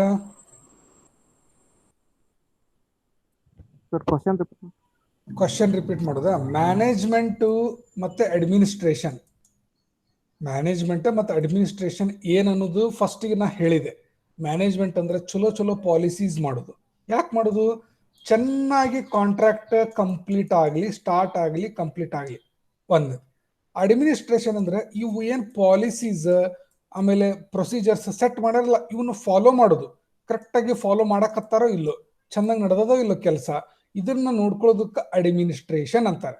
ಒಂದ್ ವೇಳೆ ಇವೆರಡೂ ಸರಿಯಾಗಿ ಮಾಡಲಿಲ್ಲ ಕೆಲಸ, management ಸರಿ ಇಲ್ಲ ಕಾಂಟ್ರಾಕ್ಟ್, ಅಡ್ಮಿನಿಸ್ಟ್ರೇಷನ್ ಚೆನ್ನಾಗಿ ಇಲ್ಲ ಕಾಂಟ್ರಾಕ್ಟ್, ಏನಾಕೈತೆ ಅವಾಗ? ಒಂದ್ ಕಾಂಟ್ರಾಕ್ಟರ್ ಲಾಸ್ ಆಗ್ಬಿಡ್ತಾನ ಸರ್. ಇಲ್ಲಿ ಕ್ಲೈಂಟಿಗೆ ಸರಿ ಸ್ಪೆಸಿಫಿಕೇಶನ್ ಸಿಗಂಗಿಲ್ರಿ ಒಂದೇನ್. Very good, very good. ಇದನ್ನ ಹೆಂಗ್ ಹೇಳ್ಬೇಕಂದ್ರೆ ಕಾಂಟ್ರಾಕ್ಟ್ ಎಫೆಕ್ಟ್ ಆಗ್ಬಿಡ್ತೈತಿ. ಮ್ಯಾನೇಜ್ಮೆಂಟ್ ಸರಿ ಇಲ್ಲ, ಅಡ್ಮಿನಿಸ್ಟ್ರೇಷನ್ ಸರಿ ಇಲ್ಲ ಅಂದ್ರೆ ಕಾಂಟ್ರಾಕ್ಟ್ ಚಲೋ ನಡೆಯಂಗೇ ಇಲ್ಲ. ಕ್ಲೈಂಟಿಗೂ ಪ್ರಾಬ್ಲಮ್, ಕಾಂಟ್ರಾಕ್ಟರ್ ಪ್ರಾಬ್ಲಮ್ಸ್ ಒಂದ ಪೇಮೆಂಟ್ ಇದ್ದಲ್ಲ, ಎಲ್ಲಾ ತರದ ಪೇಮೆಂಟ್, ಎಲ್ಲಾ ತರದ ಪ್ರಾಬ್ಲಮ್ ಸ್ಟಾರ್ಟ್ ಆಗ್ತಾವ. ಕ್ಲೈಂಟ್ಗೆ ಪ್ರಾಜೆಕ್ಟ್ ಮುಗಿಯಂಗಿಲ್ಲ, ಚಲೋ ಕಾಂಟ್ರಾಕ್ಟರ್ ಸಿಗಂಗಿಲ್ಲ, ಹೌದಿಲ್ಲ? ಈಗ ನೋಡ್ರಿ, ಮ್ಯಾನೇಜ್ಮೆಂಟ್ ಅಡ್ಮಿನಿಸ್ಟ್ರೇಷನ್ ಇದು ಪ್ರಾಜೆಕ್ಟ್ ಸ್ಟಾರ್ಟ್ ಆದ್ಮೇಲೆ ಅಲ್ಲ, ಪ್ರಾಜೆಕ್ಟ್ಗಿಂತ ಮುಂಚೆನೆ ಮಾಡೋ ಇರ್ತಾವ. ಯಾರು ಮಾಡ್ಬೇಕ? ಕ್ಲೈಂಟ್ ಮಾಡ್ಬೇಕ. ಅವನ್ಗೆ ಮ್ಯಾನೇಜ್ಮೆಂಟ್ ಅಂದ್ರೆ ಏನು? ಚಲೋ ಟೆಂಡರಿಂಗ್ ಮಾಡ್ಬೇಕು, ಚಲೋ ಡ್ರಾಯಿಂಗ್ಸ್ ಇಡ್ಬೇಕು, ಚಲೋ ಕಾಂಟ್ರಾಕ್ಟರ್ಸ್ ಕರಿಬೇಕು, ಅದ್ರೊಳಗೆ ಚಲೋ ಕಾಂಟ್ರಾಕ್ಟರ್ ಸೆಲೆಕ್ಟ್ ಮಾಡ್ಬೇಕು. ಇವೆಲ್ಲ ಏನ? Management and administration for client before tendering or during tendering. After tendering, what is the role of client? What is the management of client? Correct payment, correct checking the quantity, quality, correct release of payment, correct getting the bonds, correct getting the assurance. That is one thing from the client side. Now what about contractor side? Contractor side ಸಿಗೆ management ಏನ್ ಬರ್ಬೋದು? ಚಲೋತ್ನಂಗೆ rate analysis ಮಾಡ್ಬೇಕು, ಚಲೋತ್ನಂಗೆ rates coat ಮಾಡ್ಬೇಕು, correct data analyse ಮಾಡ್ಬೇಕು. This is before tendering. After tendering, whatever the conditions have given, he has to follow specification, drawing, instruction, making the work correct, everything. Those are the things. If you are not following, total contract, total project will get collapsed. So contract management and contract administration are done before the start of work, during the conceptual stage. From there to completion stage, all the things will be included. From conceptual stage to planning stage to execution stage to completion stage to handing over stage, all the stages, all the things will be covered under management and administration for both client and both contractor. Is it okay now? Yes, sir. ಅರ್ಥ ಆಯ್ತಾ ಇದು? Yes, sir. Yes, sir. C very important concept. ನಿಮ್ಗೆ ಅರ್ಥ ಆಗಿಲ್ಲ ಅಂದ್ರೆ ಇನ್ನೂ ಒಮ್ಮೆ ಚಂದಂಗೆ ಕನ್ನಡದೊಳಗೆ ಹೇಳ್ತೀನಿ. ನಿಮ್ಗೆ ಯಾವ ಲ್ಯಾಂಗ್ವೇಜ್ ಬೇಕು ಆ ಲ್ಯಾಂಗ್ವೇಜ್ದಾಗ ನಾ ಎಕ್ಸ್ಪ್ಲೇನ್ ಮಾಡ್ತೀನಿ. ಅರ್ಥ ಮಾಡ್ಕೊಳ್ರಿ. ನೀವು ರೆಸ್ಪಾನ್ಸ್ ಕೊಡಬೇಕು, ನೀವು ಇಂಟ್ರೆಸ್ಟ್ ಕೊಡಬೇಕು, ಅಂದ್ರೆ ನನಗೆ ಹೇಳಿಕ್ ಮನಸ್ಸು ಬರ್ತದೆ. ಸುಮ್ಮನೆ ಕುಂತ್ರೆ ನನಗೆ ಏನು ಗೊತ್ತಾಗಂಗಿಲ್ಲ. ಅರ್ಥ ಆಯ್ತಾ? ನನ್ನ ಪ್ರಾಬ್ಲಮ್ ನಿಮ್ಗೆ ಅರ್ಥ ಆಯ್ತಾ? Yes, sir. ಇಷ್ಟು ಕ್ಲಾಸ್ ಒಳಗ ಡೌಟ್ಸ್ ಎಷ್ಟು ಕಡಿಮೆ ಮಂದಿ ಕೇಳಾಕತ್ತಾರ ನೋಡ್ರಿ. ನೀವ ನೋಡ್ರಿ, ಯಾರಿಗೆ ಡೌಟ್ಸ್ ಬರ್ತದ ಅವರ ಇಂಟ್ರೆಸ್ಟ್ ಕೊಟ್ಟು ಕೇಳ್ತಿರ್ತಾರ. ಅಂದ್ರೆ ಓಕೆ, ಡೌಟ್ಸ್ ಏನಾರ ಇದ್ರೆ ಕೇಳ್ರಿ, ಏನು ಪ್ರಾಬ್ಲಮ್ ಇಲ್ಲ. ಈಗ ಇದನ್ನ ಮ್ಯಾನೇಜ್ಮೆಂಟ್ ಮತ್ತು ಅಡ್ಮಿನಿಸ್ಟ್ರೇಷನ್ ಒಂದು ಎಕ್ಸಾಂಪಲ್ ಕೊಡ್ರಿ. ಕಾಲೇಜ್ ತಗೊಂಡು ಒಂದು ಎಕ್ಸಾಂಪಲ್ ಕೊಡ್ರಿ. C management in terms of admission ಏನು ಬರ್ತದೆ? ಚಲೋ ಅಪ್ಲಿಕೇಶನ್ ಫಾರ್ಮ್ಯಾಟ್, ಫೀ ಸ್ಟ್ರಕ್ಚರ್, ಆಮೇಲೆ ಯಾವಾಗ ಅಡ್ಮಿಷನ್ ಮಾಡ್ಬೇಕು, ಆಮೇಲೆ ಹೆಂಗಿರ್ಬೇಕು, ಯಾರು ಕುಂದ್ರಬೇಕು, ಅಡ್ವರ್ಟೈಸ್ಮೆಂಟ್ ಹೆಂಗೆ ಮಾಡ್ಬೇಕು, ಇವೆಲ್ಲ ಪ್ರಿನ್ಸಿಪಲ್ಸು, ಇವೆಲ್ಲ ಪಾಲಿಸೀಸ್, ಇವಕ್ಕೆಲ್ಲ ಏನಂತಾರೆ? Management of that particular contract. Administration ಅಂದ್ರೆ ಏನು ಹೇಳ್ರಿ? ಆಫೀಸ್ ಪರ್ಸನ್ಸು ಅಥವಾ ಸ್ಟಾಫ್ ಹೋಗಿ ಅಪ್ಲಿಕೇಶನ್ ಹಂಚಿ ಬರೋದು, ಕುಂತ ಹುಡುಗರಿಗೆ ಗೈಡ್ ಮಾಡೋದು, ಪೇರೆಂಟ್ಸಿಗೆ ಗೈಡ್ ಮಾಡೋದು, ಫೀ ಸ್ಟ್ರಕ್ಚರ್ ಹೇಳೋದು, ಆಮೇಲೆ ಎಂಟ್ರಿ ಮಾಡಕ್ಕೆ ಹೆಲ್ಪ್ ಮಾಡೋದು, ಫೀಸ್ ಕಲೆಕ್ಟ್ ಆಗಿ ಮಾಡೋದು, ಅವ್ರಿಗೆ ರೆಸಿಪ್ಟ್ ಕೊಡೋದು, ಡಾಟಾಬೇಸ್ ರೆಡಿ ಮಾಡೋದು, ಡಿಪಾರ್ಟ್ಮೆಂಟಿಗೆ ಕಳಿಸೋದು, ಅಲ್ಲಿ HOD ಮೀಟ್ ಮಾಡಿಸೋದು, ಇವಕ್ಕೆಲ್ಲ ಏನಂತಾರೆ? Administration. ಅಡ್ಮಿನಿಸ್ಟ್ರೇಷನ್. ಅರ್ಥ ಆಯ್ತು? ಸಿಂಪಲ್ ಆಗಿ ಇಷ್ಟು ನಾ ಸಿಂಪಲ್ ಆಗಿ ಎಕ್ಸಾಂಪಲ್ ಕೊಟ್ಟು ಹೇಳತ್ತೇನೆ. ಅಂದ್ರ ಈಗ ಮ್ಯಾನೇಜ್ಮೆಂಟ್ ಮತ್ತು ಅಡ್ಮಿಷನ್ ಸ್ಟಾರ್ಟ್ ಆದ್ಮೇಲೆ ಬರ್ತಾವ ಅಥವಾ ಅಡ್ಮಿಷನ್ ಕಿಂತ ಮುಂಚೆನ ರೆಡಿ ಮಾಡ್ಬೇಕು ಇವನ್ನೆಲ್ಲ?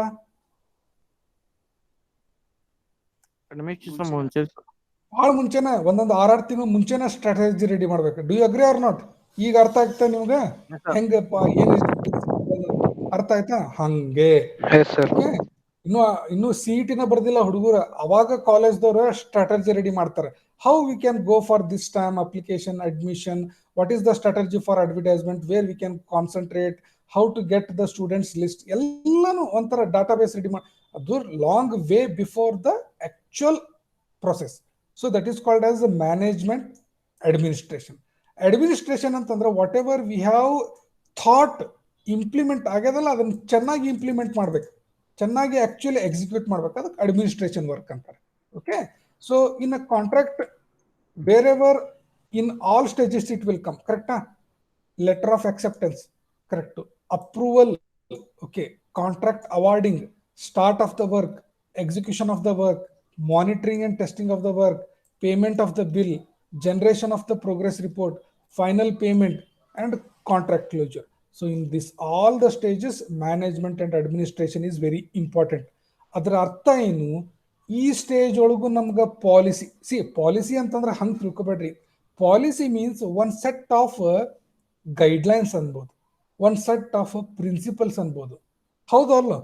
ಈ ತರ ಮಾಡಿದ್ರೆ ಚೆನ್ನ, ಈ ತರ ಮಾಡಿದ್ರೆ better, if you do like this we can get good work. ಇದಕ್ಕೆಲ್ಲ ಏನಂತಾರೆ? ಪಾಲಿಸೀಸ್, ಪ್ರಿನ್ಸಿಪಲ್ಸ್, ಗೈಡ್ಲೈನ್ಸ್ ಅಂತಾರೆ. ಅಂದ್ರೆ ಅವು ಎಲ್ಲಾ ಸ್ಟೇಜ್ ಒಳಗೂ ಅದಾವ. ಹೌದಲ್ಲ?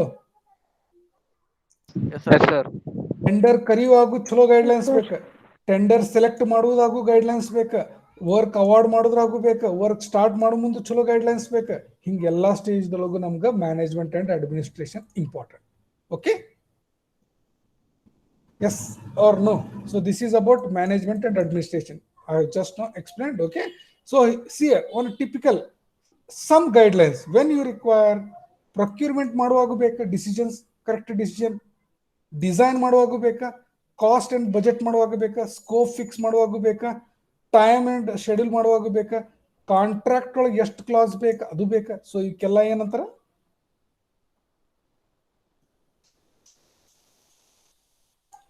ಏನಂತಾರ? Management and administration. ಮ್ಯಾನೇಜ್ಮೆಂಟ್. ಈಗ ಮೇಜರ್ ವರ್ಕ್ ಆಫ್ ಮ್ಯಾನೇಜ್ಮೆಂಟ್ ಒಂದೇದ್ದು ಕಾಂಟ್ರಾಕ್ಟ್ ಸ್ಮೂತ್ ಆಗಿ ರನ್ ಆಗ್ತಾ ಇದೆಯೋ ಇಲ್ಲ ಚೆಕ್ ಮಾಡಬೇಕು. Whether contract is running smoothly or not, that is first thing. In that work, payment, drawing, specification, so everything will come. That is called as contract administration ಅಂತ ಹೇಳ್ತಾರೆ. ಇನ್ನೊಂದು ಬರ್ತೈತಿ, relationship maintain ಮಾಡ್ಬೇಕು. ಹೌದು ಅಲ್ಲ? ವರ್ಕ್ ಅಷ್ಟೇ ನೋಡ್ಬೇಕು ಅಥವಾ ರಿಲೇಶನ್ಶಿಪ್ ಮೇಂಟೈನ್ ಮಾಡಬೇಕು?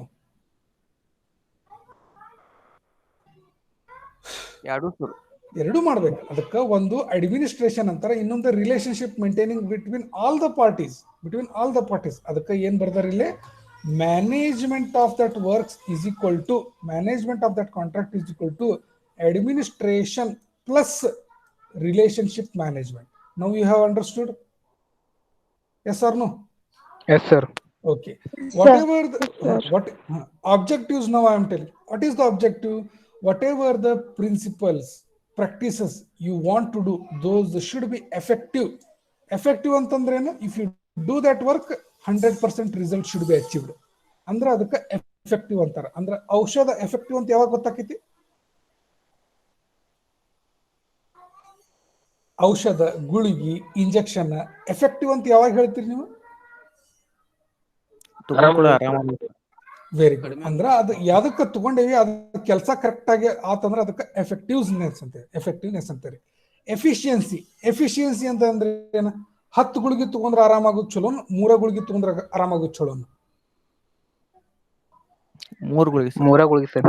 ಅಂದ್ರೆ ಎಫಿಷಿಯಂಟ್ ಯಾವ್ದಾಯ್ತು ಇದ್ರೊಳಗ?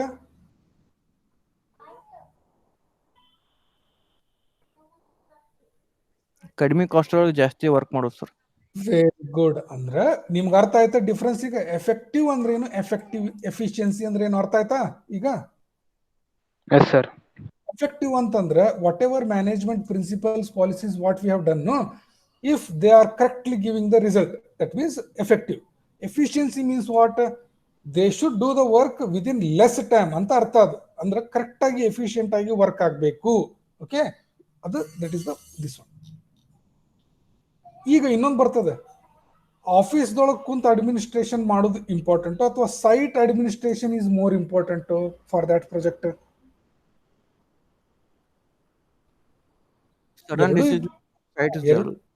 ಎರಡೂ ಇಂಪಾರ್ಟೆಂಟ್. ಬಟ್ ಈಗ ನವಡೇಸ್ ಏನಾಗ್ತಾ ಇದೆ, ಸೈಟ್ ಅಡ್ಮಿನಿಸ್ಟ್ರೇಷನ್ ಬಹಳ ಜನ ಮಾಡತ್ತಿಲ್ಲ, ಬಿಟ್ಬಿಟ್ಟು ಹೋಗ್ತಾರೆ. ಅದಕ್ಕೆ site administration is very very important.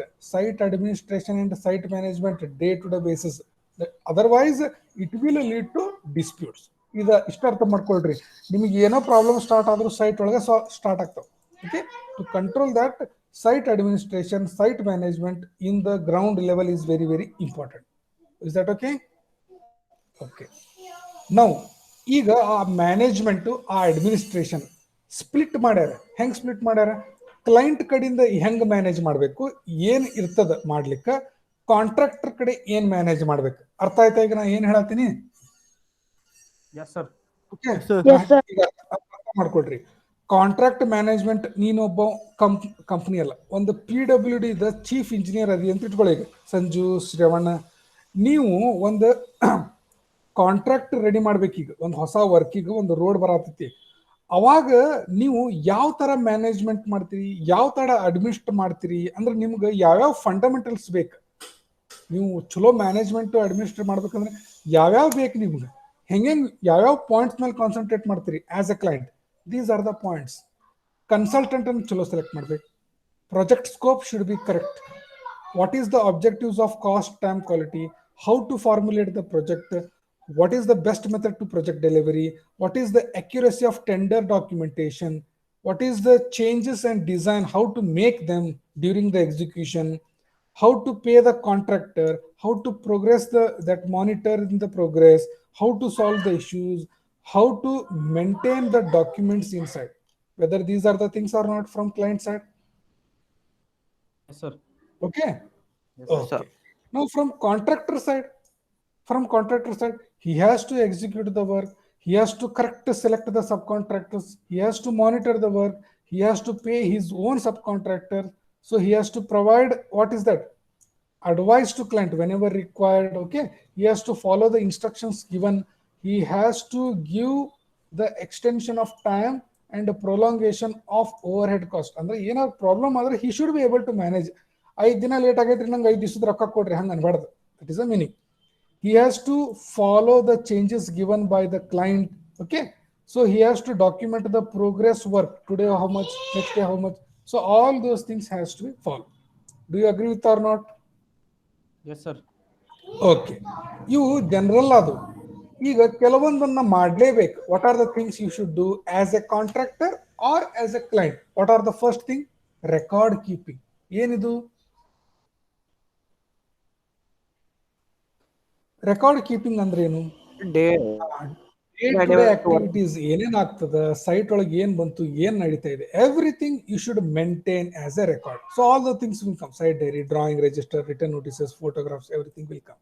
So that is called as record keeping. In that diary will come site diary. Engineer, contractor, both will sit and write down the whatever work he have done. So in that, what they are going to write down in the diary? What is the day, date, rainfall, personal equipment, so what work, site instruction drawings. So every detail of that work of that project will come in the site diary according to date and time. Second is what? Written notice and correspondence. So this is also second. ಅಂದ್ರೆ ಏನಾಗ್ತದೆ, ಯಾರೋ ಒಬ್ಬರು chief ಬಂದಪ್ಪ ಆ project ಬಂದು ಒಂದ್ ಸ್ವಲ್ಪ instructions ಕೊಡ್ತಾನೆ, ಹಿಂಗ್ ಮಾಡ್ಬೇಡ್ರಿ ಹಂಗ್ ಮಾಡ್ರಿ. ಅದನ್ನ ಏನಂತಾರ ನಾವು?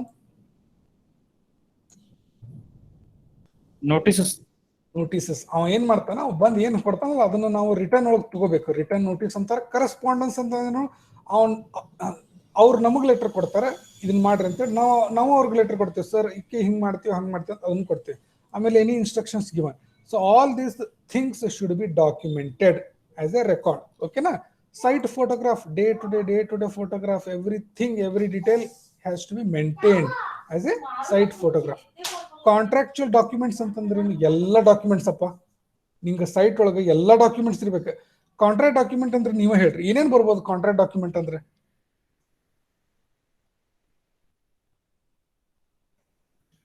ಏನೇನ್ ಬರ್ಬೋದು? Main contractor sir, labour contract. ಎಲ್ಲ ಡಾಕ್ಯುಮೆಂಟ್ಸ್ ಬರ್ತಾವ.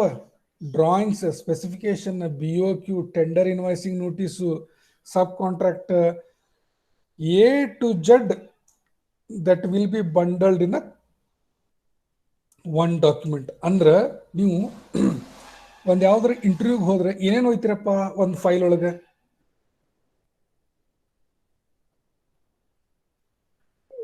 All marks card sir. ಮತ್ತೆ ಆಲ್ ಮಾರ್ಕ್ಸ್ ಕಾರ್ಡ್, ಫೋಟೋಗ್ರಾಫ್ಸ್, ನಿಮ್ದು ಬಯೋಡಾಟಾ, ನಿಮ್ದು date of birth certificate, school, college, this one residential certificate, ಹಿಂಗೆಲ್ಲ ಹೋಯ್ತಿರಿಲ್ಲ. ಹಂಗ ಕಾಂಟ್ರಾಕ್ಟ್ ಡಾಕ್ಯುಮೆಂಟ್ ಅಂತಂದ್ರೆ ಆ ಪ್ರಾಜೆಕ್ಟ್ ಏನೇನ್ ಬೇಕ, client side, contractor side, sub contractor side, every detail is maintained. Okay, everything is maintained. Okay, you can just go through this one. Okay, no problem. These are very general. Is that okay? Some of the main things. Yes, sir. Some of the main things are agreement ಹೆಂಗಾಗಿರ್ತದೆ, drawings, BOQ, specification, schedule of work, employers agreement, employer requirement. So everything is there. Okay, contracting requirement, how the work is done, specification, what is the process of work, drawings are very important. Site drawings, layout drawings, construction drawings, design drawings, change drawings, coordination drawings. Okay, resource drawing. See here, resource ಅಂತಂದ್ರೆ ಏನು? Big site is there. Here is the batching plant, here is the quarry, here is the water point, here is the electrical point. These are called as resource drawings. Okay, those things should also be present. Contract drawing ಅಂತಂದ್ರೆ whatever work you are doing, that building work, that workshop work, those related drawings, execution drawings ಅಂತಾರೆ. Shop drawings, ಆ building ಕಟ್ಟಕ ನಿನಗೆ workshop ಬೇಕು, building ಕಟ್ಟಕ ನಿನಗೆ ಒಂದು garage ಬೇಕು. So all those details V call it as shop drawings. Is that okay? Next is coordination drawings. Coordination drawings ಅಂದ್ರೆ ಏನಪ್ಪಾ? ಒಂದು ದೊಡ್ಡ ಸೈಟ್ ಅದ, ಕ್ಲೈಂಟ್ ಆಫೀಸ್ ಎಲ್ಲದ, ಕಾಂಟ್ರಾಕ್ಟರ್ ಆಫೀಸ್ ಎಲ್ಲದ, ಕನ್ಸಲ್ಟೆಂಟ್ ಆಫೀಸ್ ಎಲ್ಲದ, ವರ್ಕ್ಶಾಪ್ ಎಲ್ಲದ, ಇವೆಲ್ಲದ, ಇವಕ್ಕೆಲ್ಲ ಏನಂತಾರ? ಕೋಆರ್ಡಿನೇಷನ್ ಡ್ರಾಯಿಂಗ್ಸ್ ಅಂತಾರೆ. ಅದು ಬೇಕ ಸೈಟ್ ಒಳಗೆ, ಅದು ಇರಲೇಬೇಕು. ರೆಕಾರ್ಡ್ ಡ್ರಾಯಿಂಗ್ಸ್ ಅಂತಂದ್ರೆ, so this month what is constructed, so that drawing. Okay, what is this one? This has maintained and not. Okay this drawing.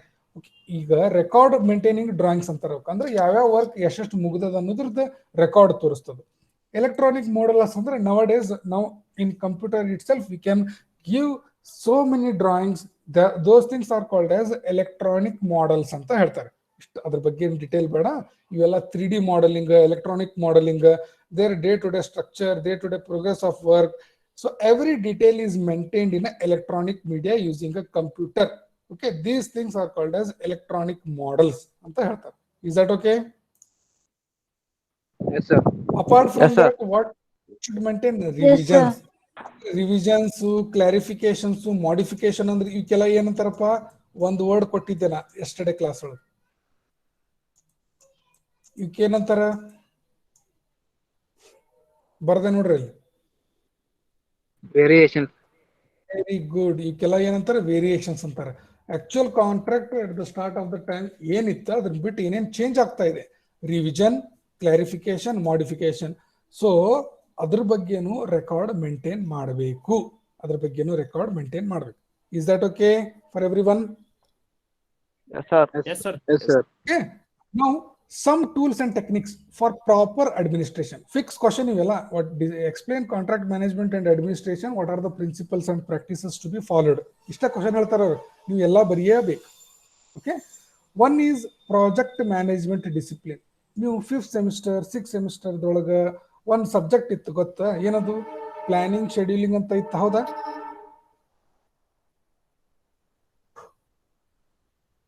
Have you studied it or not? Hello. Yes, sir. Yes, sir. ಇರಲಿಲ್ಲ ಅದನ್ನ. ವಿದ್ಯಾಶ್ರೀ ಏನೇನ್ ಕಲ್ತಿಯಮ್ಮ ಅದ್ರೊಳಗೆ, ಆ subject ಒಳಗೆ? ಹಂಗ ನಿನಗೆ ಎಷ್ಟು ನೆನಪೈತೆ ಅಷ್ಟೇ. ಅಲ್ಲ, ಆ ಸಬ್ಜೆಕ್ಟ್ ಪ್ರಾಜೆಕ್ಟ್ ಮ್ಯಾನೇಜ್ಮೆಂಟ್ ಅಥವಾ ಒಂದು ಏನೋ ಇತ್ತಲ್ಲ, ಅದನ್ನ ಇವ್ರು ಹೇಳಿದ್ರದಲ್ಲ ನಿಂಗೆ, ಯಾರು? ರಶ್ಮಿ ಮೇಡಮ್ ಹೇಳ್ಯಾರದಲ್ಲ. ಸರ್ ಪ್ರಮೋಟ್ ಆಯ್ತು ಸರ್. ಅಲ್ಲ ಪ್ರಮೋಟ್ ಆದ್ರೂ ಸಬ್ಜೆಕ್ಟ್ ಇತ್ತು ಅದ್ರಲ್ಲಿ, ಕಲ್ಚರ್ ಇಲ್ಲ. ಹಾ ಸರ್. ಓಕೆ. ಅದ್ರೊಳಗೆ ಇದ್ವು ಇಲ್ಲ Gantt charts, okay, MSP schedule, okay, Primavera schedule, okay, there will be charts, graphs, tracking things ಇದ್ವೋ ಇಲ್ಲಮ್ಮ? ಅಷ್ಟೇ, ಜಸ್ಟ್ ಹಂಗೆ ಕೇಳತ್ತೆ. ಹೌದೋ ಇಲ್ಲೋ? Yes sir. ಅಲ್ಲ ಕರೆಕ್ಟಾಗಿ ಹೇಳ್ರಿ, ಬರೀ ಎಸ್ ಅನ್ಬೇಡ್ರಿ, ಜಸ್ಟ್ ಸ್ವಲ್ಪರ ಹೇಳ್ರಪ್ಪ, ಸ್ವಲ್ಪರ ಹೇಳ್ರಿ. ಇದ್ವೋ ಇಲ್ಲೋ ಶ್ರವಣ, ಸಂಜು?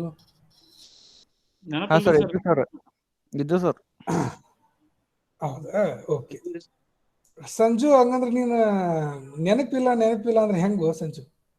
ನಾ ಏನು ಫುಲ್ ಒಳಗೇನು ಕೇಳಿಲ್ಲ, ಬರೀ ಸ್ವಲ್ಪ ಕೇಳತ್ತೀನಿ. ಏನಪ್ಪ scheduling, tracking of the project ಇವೆಲ್ಲ ಇದ್ವು ನಂತ ಹಂಗ ಕೇಳತ್ತೀನಿ ನಾ. ಅವೆಲ್ಲ ಅವಕ್ಕೆಲ್ಲ ಏನಂತಾರ ಹೇಳ್ರಿ? ಮಾರ್ಕ್ ಮಾಡತ್ತೀನಿ.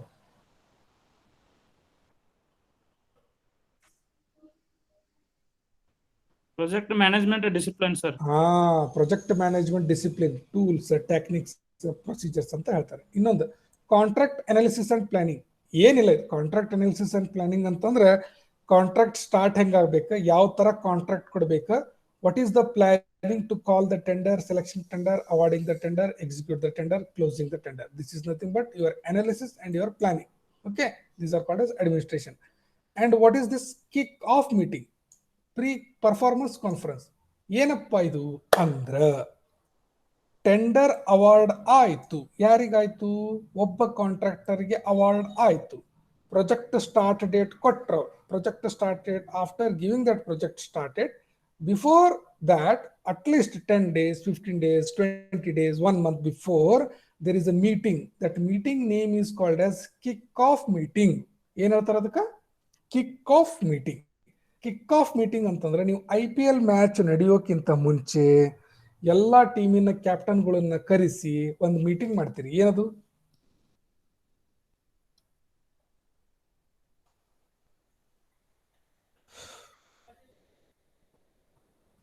IPL ನೋಡಂಗಿಲ್ಲ ಅಂತ ಅರ್ಥ ಆಯ್ತು ನೀವು, ಹೌದಾ? ವರ್ಲ್ಡ್ ಕಪ್ ನೋಡ್ತೀರಾ? ವರ್ಲ್ಡ್ ಕಪ್ ನೋಡೋಕ್ಕಿಂತ ಮುಂಚೆ ಎಲ್ಲಾ ಕ್ಯಾಪ್ಟನ್ಗಳಿಗೆ ನಿಂದ್ರಿಸಿ ಆ ಟ್ರೋಫಿ ಇಟ್ಟ ಕುಂದ್ರಿಸಿ ಒಂದು ಇಂಟರ್ವ್ಯೂ ತಗೊಂತಾರ, ಹೌದಾ? Yes, sir. ಅಂದ್ರೆ ಟೂರ್ನಮೆಂಟ್ ಇನ್ನು ಸ್ಟಾರ್ಟ್ ಆಗಿಲ್ಲ, ಆಕ್ಚುಯಲ್ ಟೂರ್ನಮೆಂಟ್ ಇನ್ನು ಸ್ಟಾರ್ಟ್ ಆಗಿಲ್ಲ, ಬಟ್ ಅದಕ್ಕಿಂತ ಮುಂಚೆನ ಎಲ್ಲಾರ್ಗು ಕರೆಸಿ ನೀವು ಕುಂದ್ರಿಸಿ ಡಿಸ್ಕಸ್ ಮಾಡತ್ರಿ, ಅದಕ್ಕೆ ಕಿಕ್ ಆಫ್ ಮೀಟಿಂಗ್ ಅಂತಾರೆ. ಕಿಕ್ ಆಫ್ ಅಂದ್ರೆ ಅಲ್ಲಿಂದ ಸ್ಟಾರ್ಟ್ ಕಿಕ್ ಆಫ್ ಮೀಟಿಂಗ್. ಇದ್ರೊಳಗೆ ಏನ್ ಮಾಡ್ತಾರಪ್ಪ ಅಂದ್ರೆ, ಅಥವಾ ಪ್ರೀ ಪರ್ಫಾರ್ಮೆನ್ಸ್ ಕಾನ್ಫರೆನ್ಸ್ ಅಂದ್ರೆ ಏನಪ್ಪಾ ಅಂದ್ರೆ, ವರ್ಕ್ ಸ್ಟಾರ್ಟ್ ಆಗೋಕ್ಕಿಂತ ಮುಂಚೆ client persons, contractor persons will sit and discuss about the next work, how we are going to do the work, how the project is going to complete it. And that meeting we call it as kick-off meeting and pre-conference meeting. Okay? Okay, not Yes, sir. okay? Yes, Yes, sir. sir. Yes, sir. Okay. ಆಮೇಲೆ how to measure, how to report, what is the payment process, okay?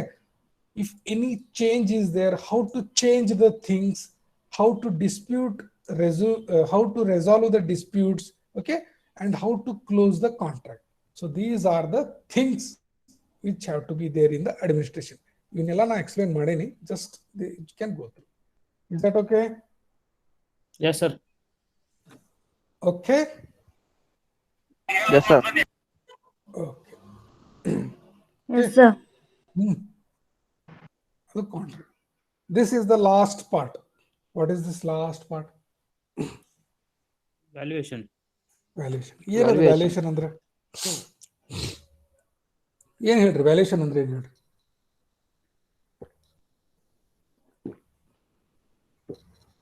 ಒಂದು building construction valuation ಮಾಡಿಸ್. Valuation After ಅಂದ್ರೆ 5 years, 10 years. ಅಂದ್ರೆ cost of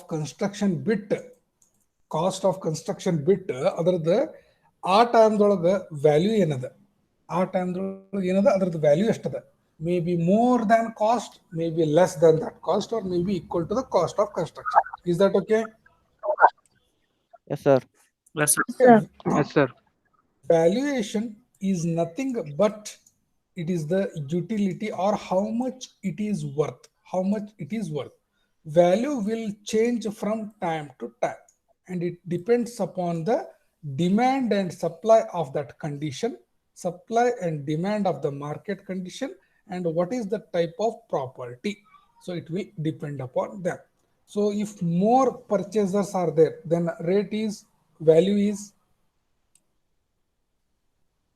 ಜಾಸ್ತಿನೋ ಕಡಿಮೆ ಆಗ್ತದೋ?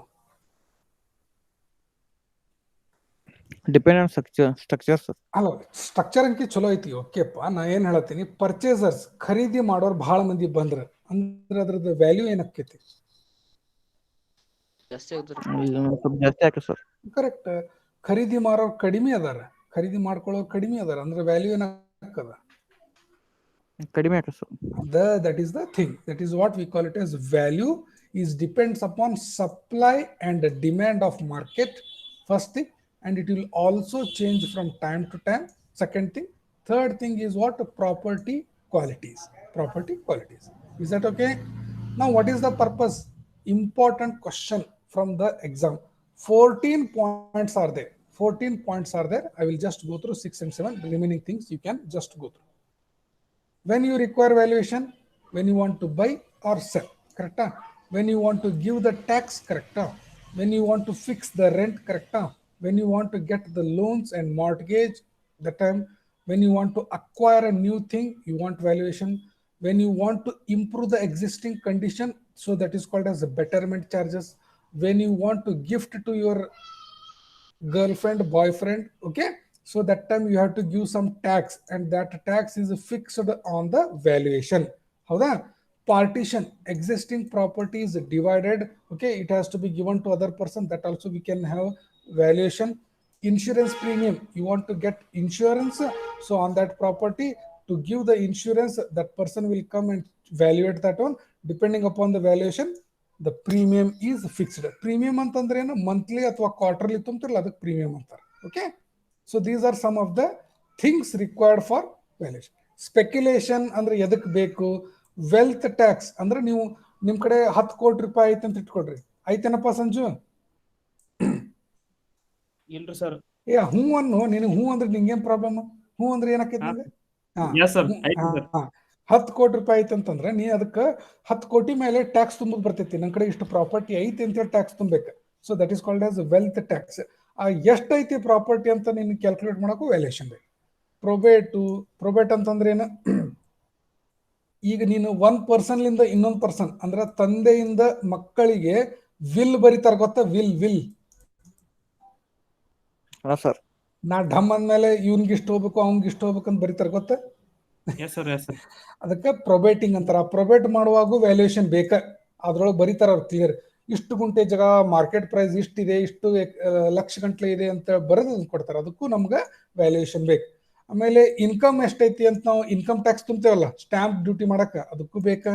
Capital gain, ಇವೆಲ್ಲ big ಕಂಪ್ನೀಸ್ಗೆ ಪ್ರತಿ ವರ್ಷ ನಮ್ಮ ಕಡೆ ಇಷ್ಟು ಪ್ರಾಪರ್ಟಿ ಐತಿ, ಇದ್ರ ಮೇಲೆ ನಮ್ಗೆ ಇಷ್ಟು ರೊಕ್ಕ ಬರತೈತಿ ಅಂತ ಹೇಳ್ತಾರೆ. ಅದಕ್ಕೆ ಕ್ಯಾಪಿಟಲ್ ಗೇನ್ ಟ್ಯಾಕ್ಸ್ ಅಂತಾರ. ಏನ್ ಹೇಳ್ತಾರ ಅದಕ್ಕೆ? Capital gain tax. Balance sheet, ಈ ಕಂಪ್ನಿಗಳಿಗೆ ನಮ್ ಕಡೆ ಇಷ್ಟು ಅಸೆಟ್ಸ್ ಐತಿ, ಇಷ್ಟು ಪ್ರಾಪರ್ಟಿ ಅದ, ಇಷ್ಟು ಇಕ್ವಿಪ್ಮೆಂಟ್ಸ್ ಅದಾವ, ಇಷ್ಟು ಲ್ಯಾಂಡ್ ಐತಿ, ದೊಡ್ಡ ದೊಡ್ಡ ಕಂಪ್ನೀಸ್ ಹೇಳ್ತಾವಿಲ್ರಿ. ಹಾ ಸರ್. ಸೊ ಅಕೌಂಟಿಂಗ್ ಒಳಗೆ ಬ್ಯಾಲೆನ್ಸ್ ಶೀಟ್ ಆ ಟೈಮ್ದೊಳಗೂ ನಮ್ಗೆ ವ್ಯಾಲ್ಯೂಯೇಷನ್ ಬೇಕು. ಓಕೆ, ಈಗ ರೀಇನ್ಸ್ಟೇಟ್ಮೆಂಟ್ ಅಂಡ್ ರಿಸ್ಟೋರೇಷನ್ ಅಂದ್ರೆ whenever you want to do the repair work or change the something, then also you can have the valuation. Have you understood all the things of valuation, purpose of valuation? Yes, sir. Okay. ನನಗೆ ನೀವು ಒಬ್ಬೊಬ್ಬರ ಒಂದೊಂದು points explain ಮಾಡ್ರಿ. ನಾನು ರಂಗನಾಥ್ ಒಂದು point ಹೇಳಪ್ಪ, ನೀ first ಲಿಂದ ಹೇಳ. ಯಾವ್ದಾರ ಒಂದು ಪಾಯಿಂಟ್ ಹೇಳ. ವ್ಯಾಲ್ಯೂಯೇಷನ್ ಎದಕ್ ಬೇಕಾ? ಓಕೆ, ರಂಗನಾಥ್ ಇಲ್ಲ, ಆಬ್ಸೆಂಟ್. ಸಚಿನ್ ದೇಶಪಾಂಡೆ, ನೀನಾರ ಹೇಳಪ್ಪ, ಎದಕ್ ಬೇಕಾ valuation? Why you want to do the valuation? Okay, Sachin is also not interested. Okay, next Salahuddin Betigiri. Answer ಮಾಡಪ್ಪ ಸಚಿನ್. ಮತ್ತೆ why you want to do the valuation? Just give me one reason. No, you are not at all listening to the class. Okay, Salahuddin Betigiri. Sir, betterment charges. Betterment charges. Okay, Sanju Todal Bagi, can you give any other reason why you want to do the valuation? Sanju. Okay, he is also gone somewhere. Shravan. Yes sir. Property buy ಮಾಡಕ ಅಥವಾ sell ಮಾಡಕ sir? Very good. Shreya Chogle. Shreya Chogle, not there. Sunil Hosur, sorry, network problem. Sorry, network problem. Okay. ಹೌದಿಲ್ಲ Sunil? Okay, ಹೇಳ ನಿಂಗೆ ಗೊತ್ತಿದ್ರೆ ಹೇಳಿ. ನಾ joke ಮಾಡಿದ್ದೆ. ಸರಿ, ಮಕ್ಕಳಿಗೆ ಹೋಗಾಕದು ಮಾಡ್ಬೇಕ್ರಿ ಅವ್ರಲ್ಲಿ. ವೆರಿ ಗುಡ್, ಅದಕ್ಕೆ ಪ್ರೊಬೇಟಿಂಗ್ ಅಂತಾರೆ. It's called as probating. Vidyashree, yes sir. Valuation ಯಾವಾಗ ಮಾಡ್ತಾರೆ ಸರ್? ಒಬ್ರಿಗೆ ಸೇಲ್ ಮಾಡೋ ಟೈಮಿಗೆ ಮತ್ತು ನಾವು ಪರ್ಚೇಸ್ ಮಾಡೋ ಟೈಮಿಗೆ ವ್ಯಾಲ್ಯೂಯೇಷನ್ ಮಾಡ್ಬೇಕು sir. Very good. Vinayak Pujari, Yes, sir. Partition ಮಾಡ್ಬೇಕು. ಪಾರ್ಟಿಷನ್ ಮಾಡುವಾಗ ವ್ಯಾಲ್ಯೂಯೇಷನ್ ಮಾಡ್ತಾರೆ. Very good. At least you people are interested. Okay, I am very happy. ಓಕೆನಾ? Okay, now see here the problems are there. What is that? So many problems are there. Fixed question ನೀವು ತಿಳ್ಕೊಂಡ್ಬಿಡ್ರಿ. ಅಲ್ಲೇ formula ಐತಿ, ಇಲ್ಲೇ problems ಅದಾವ. ಇವೆಲ್ಲ ಹೆಂಗ concept wise problems we have to solve. Okay, ನಾವು slowly one concept one problem like that we will go. ಸ್ವಲ್ಪ ಅರ್ಥ ಮಾಡ್ಕೊಡ್ರಿ, ಏನ್ ಜಾಸ್ತಿ ಅರ್ಥ ಮಾಡ್ಕೊಳ್ದಿರಂಗಿಲ್ಲ. Gross income. ಗ್ರಾಸ್ ಅಂದ್ರೆ ಏನಪ್ಪ? ಈಗ ನೀವೇ ಹೇಳ್ರಿ. ಗ್ರಾಸ್ ಟೋಟಲ್ ಅಂತಂದ್ರೆ ಏನು? Total income sir. ಏನು ಡಿಡಕ್ಟ್ ಮಾಡ್ಲಾರ ಸರ್. ಏನು ಡಿಡಕ್ಟ್ ಮಾಡ್ಲಾರ್ದ ಎಷ್ಟು ನಿಮ್ಗೆ ಬರ್ತೈತಲ್ಲ ಅದಕ್ಕೆ ಗ್ರಾಸ್ ಅಂತಾರೆ. Very good sir, very good Shravan, very good. Answer ಮಾಡ್ಬೇಕು ಹಿಂಗ ಅಂದ್ರೆ ನಂಗೆ ಗೊತ್ತಾಗ್ತದೆ. Gross income is total income includes all receipts. All receipts ಅಂದ್ರೆ ಎಲ್ಲೆಲ್ಲಿ ಕಡೆಯಿಂದ ನಿನಗೆ ಬರ್ತಾ ಇದೆಯಲ್ಲ ಅದಕ್ಕೆ ರೆಸಿಪ್ಟ್ಸ್ ಅಂತಾರೆ. Okay, outgoings are not included ಅಂದ್ರೆ ನಿನ್ ಕಡೆಯಿಂದ ಏನು ಹೊರಗೆ ಹೋಗ್ತಾ ಇದೆಯಲ್ಲ ಅದನ್ನ ಕಟ್ ಮಾಡಕತ್ತಿಲ್ಲ. Only ಇನ್ಕಮಿಂಗ್ಸ್. Outgoing and operational and other charges are not deducted ಅಂದ್ರೆ ಅದನ್ನ ಕಟ್ ಮಾಡಕತ್ತಿಲ್ಲ. ಬರೇ ಇನ್ಕಮ್ ಅದಕ್ಕೆಲ್ಲ ಸೇರಿದ್ರೆ ಏನಾಗ್ತದ? ಗ್ರಾಸ್ ಇನ್ಕಮ್ ಅಂತಾರೆ. ನೆಟ್ ಇನ್ಕಮ್ ಅಂದ್ರೆ ಏನು? ನೀವು ಅರ್ಥ ಮಾಡ್ಕೊಂಡ್ಬಿಡ್ರಿ. ಆ ಗ್ರಾಸ್ ಇನ್ಕಮ್ದೊಳಗೆ ಎಷ್ಟು ನಿಮ್ ಕಡೆಯಿಂದ ಹೊರಗೆ ಹೋಗ್ತದಲ್ಲ, so how much it is going outside as a repair charge, as the tax, as the depreciation, as the salvage, as the scrap, so many things will be deducted. So those things are called as outgoings. ಮುಂದೆ ಪ್ರಾಬ್ಲಮ್ದೊಳಗೆ ನಮ್ಗೆ ಇಂಥವ ಬರ್ತಾವೆ. ಮೊದಲು out goings calculate ಮಾಡಬೇಕು, ಆಮೇಲೆ ಇನ್ಕಮಿಂಗ್ಸ್ calculate ಮಾಡಬೇಕು, ಆಮೇಲೆ net income ಮಾಡಬೇಕು. ಓಕೆನಾ? So like this net income is equal to gross income minus outgoing. Is this 2 points are clear? Yes, sir. Yes, sir. Yes, sir. Very important to understand these things because all the problems will depend upon these concepts. First thing. Second thing, one fixed question of 20 marks, up to 20 marks will come on these examples. Fix, huh? Okay. It's up to you now. Outgoings ಒಳಗೆ ಏನೇನು ಬರ್ತಾವೆ ಹೇಳ್ರಿ ನೀವು. Simple outgoings. ಈಗ ಒಂದು project ಅನ್ಬಾರ್ದು, ಈಗ project ಮುಗಿತೀಗ ನಮಗೆ project ಗೀಜೆಕ್ಟ್ ಏನಿಲ್ಲ, ಬಿಲ್ಡಿಂಗು ಆದ ಇದಂತ ಹಿಡಿಬೇಕೀಗ. If anything is there, if anything is giving us some money, it is also taking some money with it. ಕರೆಕ್ಟಾ? ಒಂದು ಏನೋ ನಮ್ಗೆ ದುಡ್ಡು ಕೊಡಕತ್ತೈತಪ್ಪ ಅಂತ ಅದ್ರ ಜೊತೆಗೆ ಸ್ವಲ್ಪ ರೊಕ್ಕನೂ ಹೊರಗೊಂಟೈತಿ. ಒಂದು ಬಿಲ್ಡಿಂಗು, ಒಂದು ರೋಡು, ಒಂದು ಜೆರಾಕ್ಸ್ ಅಂಗಡಿ, ಒಂದು ಜೆರಾಕ್ಸ್ ಸೆಂಟರ್, ಒಂದು ಐಸ್ ಕ್ರೀಮ್ ಮಷೀನು, ಓಕೆ, ಏನೋ ಒಂದು ಇಕ್ವಿಪ್ಮೆಂಟ್ ಇರಲಿ, ಏನೋ ಒಂದು ಎಂಟಿಟಿ ಇರಲಿ, ಸಮಥಿಂಗ್ ಇಟ್ ಈಸ್ ಟೇಕಿಂಗ್. ಹೌದಾ? ಹಾ sir. Very good, very good.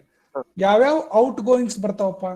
Taxes ಬರ್ತದ, ರಿಪೇರ್ಸ್ ಬರ್ತದ, ಆಮೇಲೆ ನಿಮ್ದು management and collection charges will come.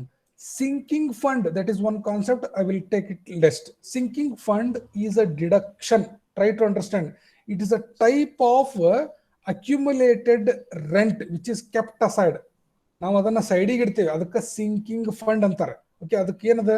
Certain amount of rent is set aside annually as a sinking fund to accumulate the total cost of construction when the life of the building is over.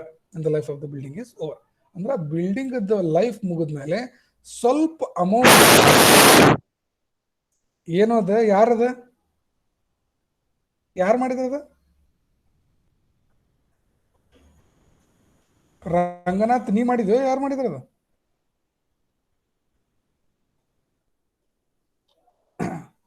Okay, shall we continue? Sanju, disturbance ನಿಮಗೂ ಬಂತದಲ್ಲ ಅದು disturbance? Sanju, yes yes sir. ಅಲ್ಲ ನಿನಗೂ ಕೇಳ್ತದಲ್ಲ ಅದು ಜೋರಾಗಿ sound ಬಂದಿದ್ದ? ಹಾ ಸರ್, ನಂದ ಮೈಕ್ ಆನ್ ಆಗಿ ಸರ್, ಮಿಸ್ ಆಗಿ ಬಂತು ಸರ್. ಓ, ನಿಂದ ಆತನದು. Okay okay okay, no problem. Okay, ಅದೇನೋ ಆಯ್ತಂದ, ಜೋರಾಗಿ ಸೌಂಡ್ ಬಂತ, ಅದಕ್ಕೆ ಏನಾತಪ್ಪ ಅಂತಂದ. ಓಕೆ, ಸರಿ. ಈಗ ನೋಡ್ರಿ, sinking fund. What do you mean by sinking fund? One problem is there on sinking fund. Clearly one sinking fund is there. You are keeping some amount per year basis in a rent. ಇಷ್ಟ ತಿಳ್ಕೊಂಬಿಡ್ರಿ. ಈಗ ಸದ್ಯಕ್ಕೆ ಇಷ್ಟ ತಿಳ್ಕೊರಿ, ನಿಮ್ಗೆ rent ಬರ್ತಾ ಇದೆ, ಆ rent ಒಳಗಿನ some portion you are taking it outside as keeping there. That fund is called as sinking fund. It is going away from your pocket. Okay, that is what it is called as sinking. It is a deduction. It is called as a deduction. That is why it is written in outgoing. Whatever things are there, no, all are outgoings only. Deductions, negative sign, negative. Loss of rent ಅಂತಂದ್ರೆ ಏನು? ಈಗ 10 rooms ಅದಾವ, ಒಂದು room ಖಾಲಿ ಐತಿ ಅಂದ್ರೆ ಅದು loss of rent. ಹೌದಾ? Yes, that is a loss of rent. Other things are miscellaneous. Other things are miscellaneous. Scrap value ಅಂದ್ರೆ ಏನು? ಸ್ಕ್ರಾಪ್ ವ್ಯಾಲ್ಯೂ ಅಂತಂದ್ರೆ ಅದು ಯೂಸ್ ಮಾಡಕ್ಕೆ ಚಾನ್ಸೇ ಇಲ್ಲ. ಈಗ ಅದು ಬಿಲ್ಡಿಂಗು, ಅದು ಇಕ್ವಿಪ್ಮೆಂಟ್, ಅದನ್ನ ನಾವು ಸ್ಪ್ಲಿಟ್ ಮಾಡಿ only materials only we can sale. ಈಗ ಒಂದು ಮೊಬೈಲ್ ಐತಿ, ಮೊಬೈಲ್ ಮುಗಿದು ಹೋಗ್ಯದ ಅದ್ರದ್ದು ವರ್ಕ್, ಅದನ್ನ ಇನ್ನೊಬ್ರು ಕೊಡಾಕ್ ಹೋದ್ರೆ ತಗೊಳಂಗಿಲ್ಲ. ಅವಾಗ ಏನ್ ಮಾಡ್ತಿ? ಪೀಸ್ ಪೀಸ್ ಮಾಡಿ ಸ್ಕ್ರೀನ್, ಸ್ಪೀಕರ್, ಓಕೆ, ಮತ್ತೆ ಏನೇನ್ ಬರ್ತಾವಲ್ಲ ಅವನ್ನ ಸೈಡಿಗೆ ಒಂದು ಅಂಗಡಿ ಹಾಕಿ ಮಾರ್ತಿ. ಹಂಗ ಸ್ಕ್ರಾಪ್ ಮಾಡಿ ಮಾರೋದಂತಾರೆ. ಈಗ ಒಂದು ಬಿಲ್ಡಿಂಗ್ ಐತಪ್ಪ, ಬಿಲ್ಡಿಂಗ್ ಅನ್ನ ನೀನು ಹಾಳಾಗಿ ಹೋಗ್ಬಿಟ್ಟದದು, ಅದನ್ನ ಏನು ಮಾಡಾಕ ಬರಂಗಿಲ್ಲ. You cannot occupy, you cannot go and repair that building and you can live next. Okay, so but instead of that you can go it for scrap. No, you can take it to scrap. How? By dismantling everything. You can take out the bricks, you can take out the earth there, you can take out the ಏನಂತಾರ ಅದಕ್ಕೆ ಮೇಲೆ ಹಾಕ್ತಾರಲ್ಲ tiles. Yes or no? Okay, these concepts are very basic. Try to understand. Yes, okay? sir. Okay, so like this, by splitting the materials, we can get the scrap value. We can get the scrap value. Generally, it is 10%. Sometimes it may go to negative also. How? ಅದನ್ನ ಒಡೆದು ತೆಗ್ಯಾಕ ಜಾಸ್ತಿ ಖರ್ಚಾಗತೈತಿ, ಅದಕ್ಕೆ negative ಅಂತ. Salvage ಅಂತಂದ್ರೆ ಏನು? Salvage ಅಂತಂದ್ರೆ ಈಗ ಒಂದು ವೆಹಿಕಲ್ ಅದ, ಅದ್ರದ್ದು 25 ಇಯರ್ಸ್ ಆದ್ಮೇಲೆ, ಒಂದು 25 ಇಯರ್ಸ್ ಆದ್ಮೇಲೆ ಡಿಸ್ಮ್ಯಾಂಟಲ್ ಮಾಡಂಗಿಲ್ಲ ನೀ ಅದನ್ನ, ಬಟ್ ಸ್ಟಿಲ್ ಅದನ್ನ ನೀನು ಮಾರಬಹುದು. ಅರ್ಥ ಆಯ್ತಾ? ಪ್ರತಿ ವರ್ಷ ಯೂಸ್ ಮಾಡಿ 25 ವರ್ಷ ಆಗ್ಯದ, ಅದು ಕೆಟ್ಟದಂದ್ ಬೇಡದ. ಕೆಟ್ಟದಂತಂದ್ರೆ ಏನು, ರಿಪೇರಿ ಮಾಡಿಸಿ ಇನ್ನೂ ನೀ ಅದನ್ನ ಯೂಸ್ ಮಾಡಬಹುದು. ಅಂದ್ರೆ ನೀ 50,000 ರೂಪಾಯಿಗೆ ನೀನು ಬೈಕ್ ತಗೊಂಡಿದ್ದೆ ಅಂತಂದ್ರೆ ಆ ಬೈಕನ್ನ after that period at least some person will come and take it for 10,000. If you go to the scrap, that person will take only 1,000 because it is not at all usable. But still it is usable, but it is been used continuously for so many years. So it has become what? Depreciated. So you can take it to 10,000.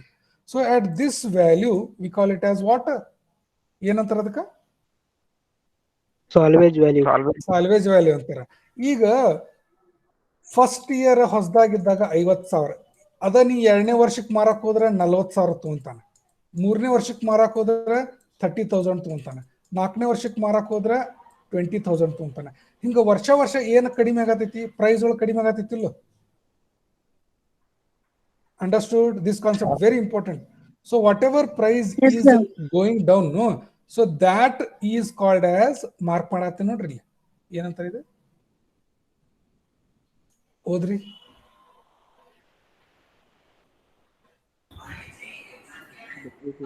Depreciation. Depreciation ಅಲ್ಲ, depreciation. It's called as, ಹೇಳ ರಂಗು ಹೇಳ, ನೀ ಹೇಳೋದು ನನ್ನ ಪಾಲಿಗೆ ಒಂದು ಪುಣ್ಯ ಗೊತ್ತನ. Depreciation.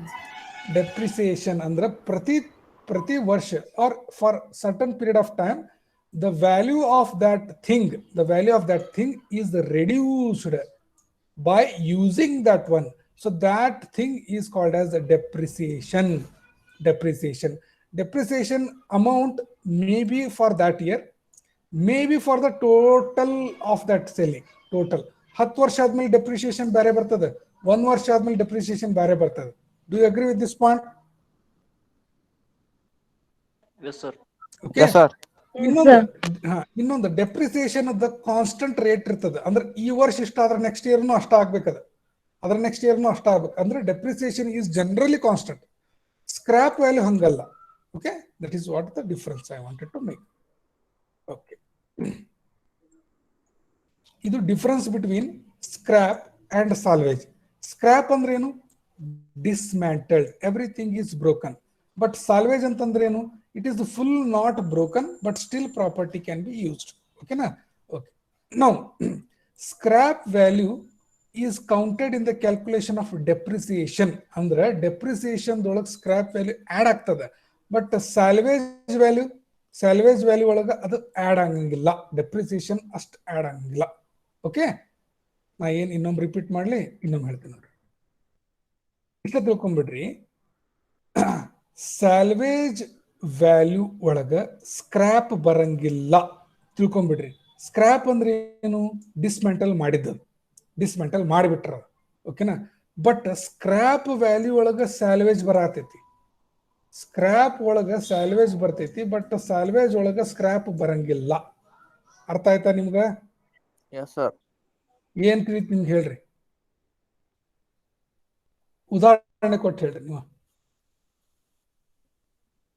ಹೇಳ್ರಪ್ಪ, ಹೇಳಿ, ಹೇಳಿ, ಚೆನ್ನಾಗಿ ಅರ್ಥ ಮಾಡ್ಕೊಡ್ರಿ. ನಾ ಏನ್ ಹೇಳಿದೆ ಇನ್ನೊಮ್ಮೆ ಎಕ್ಸ್ಪ್ಲೇನ್ ಮಾಡ್ತೇನೆ. ಸ್ಕ್ರಾಪ್ ಒಳಗ ಸಾಲ್ವೇಜ್ ಬರ್ತೈತಿ, ಬಟ್ ಸಾಲ್ವೇಜ್ ಒಳಗ ಸ್ಕ್ರಾಪ್ ಬರಂಗಿಲ್ಲ. ಅರ್ಥ ಮಾಡ್ಕೊಡ್ರಿ. ಎಕ್ಸಾಂಪಲ್ ಕೊಡ್ತೀನಿ, ಗಾಡಿದ ಎಕ್ಸಾಂಪಲ್. ಗಾಡಿ ತಗೊಂಡ್ರಿ, 10 ವರ್ಷ ಹೊಡೆದ್ರಿ.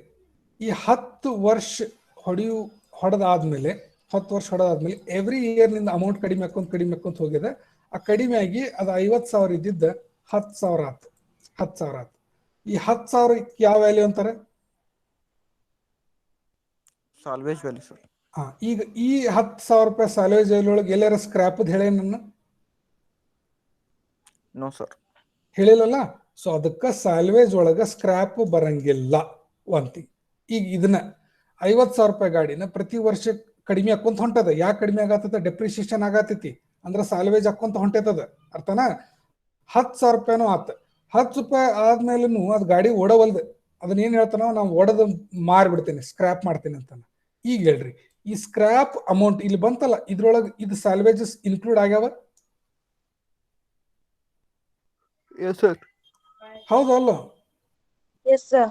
ಅದು ಅರ್ಥ ಆಯ್ತಾ ಈಗ ನಿಮ್ಗೆ? ಈ ಸ್ಕ್ರಾಪ್ ಒಳಗ ಸಾಲ್ವೇಜ್ ಬಂತು, ಯಾಕಂದ್ರೆ ಪ್ರತಿ ಇಯರ್ಸ್ ಕಮ್ಮಿ ಹಾಕೊಂತ ಹೋಗ್ಯದ ರೊಕ್ಕ. So that is what in scrap salvage is included, but in salvage scrap is not included. Clear? Okay.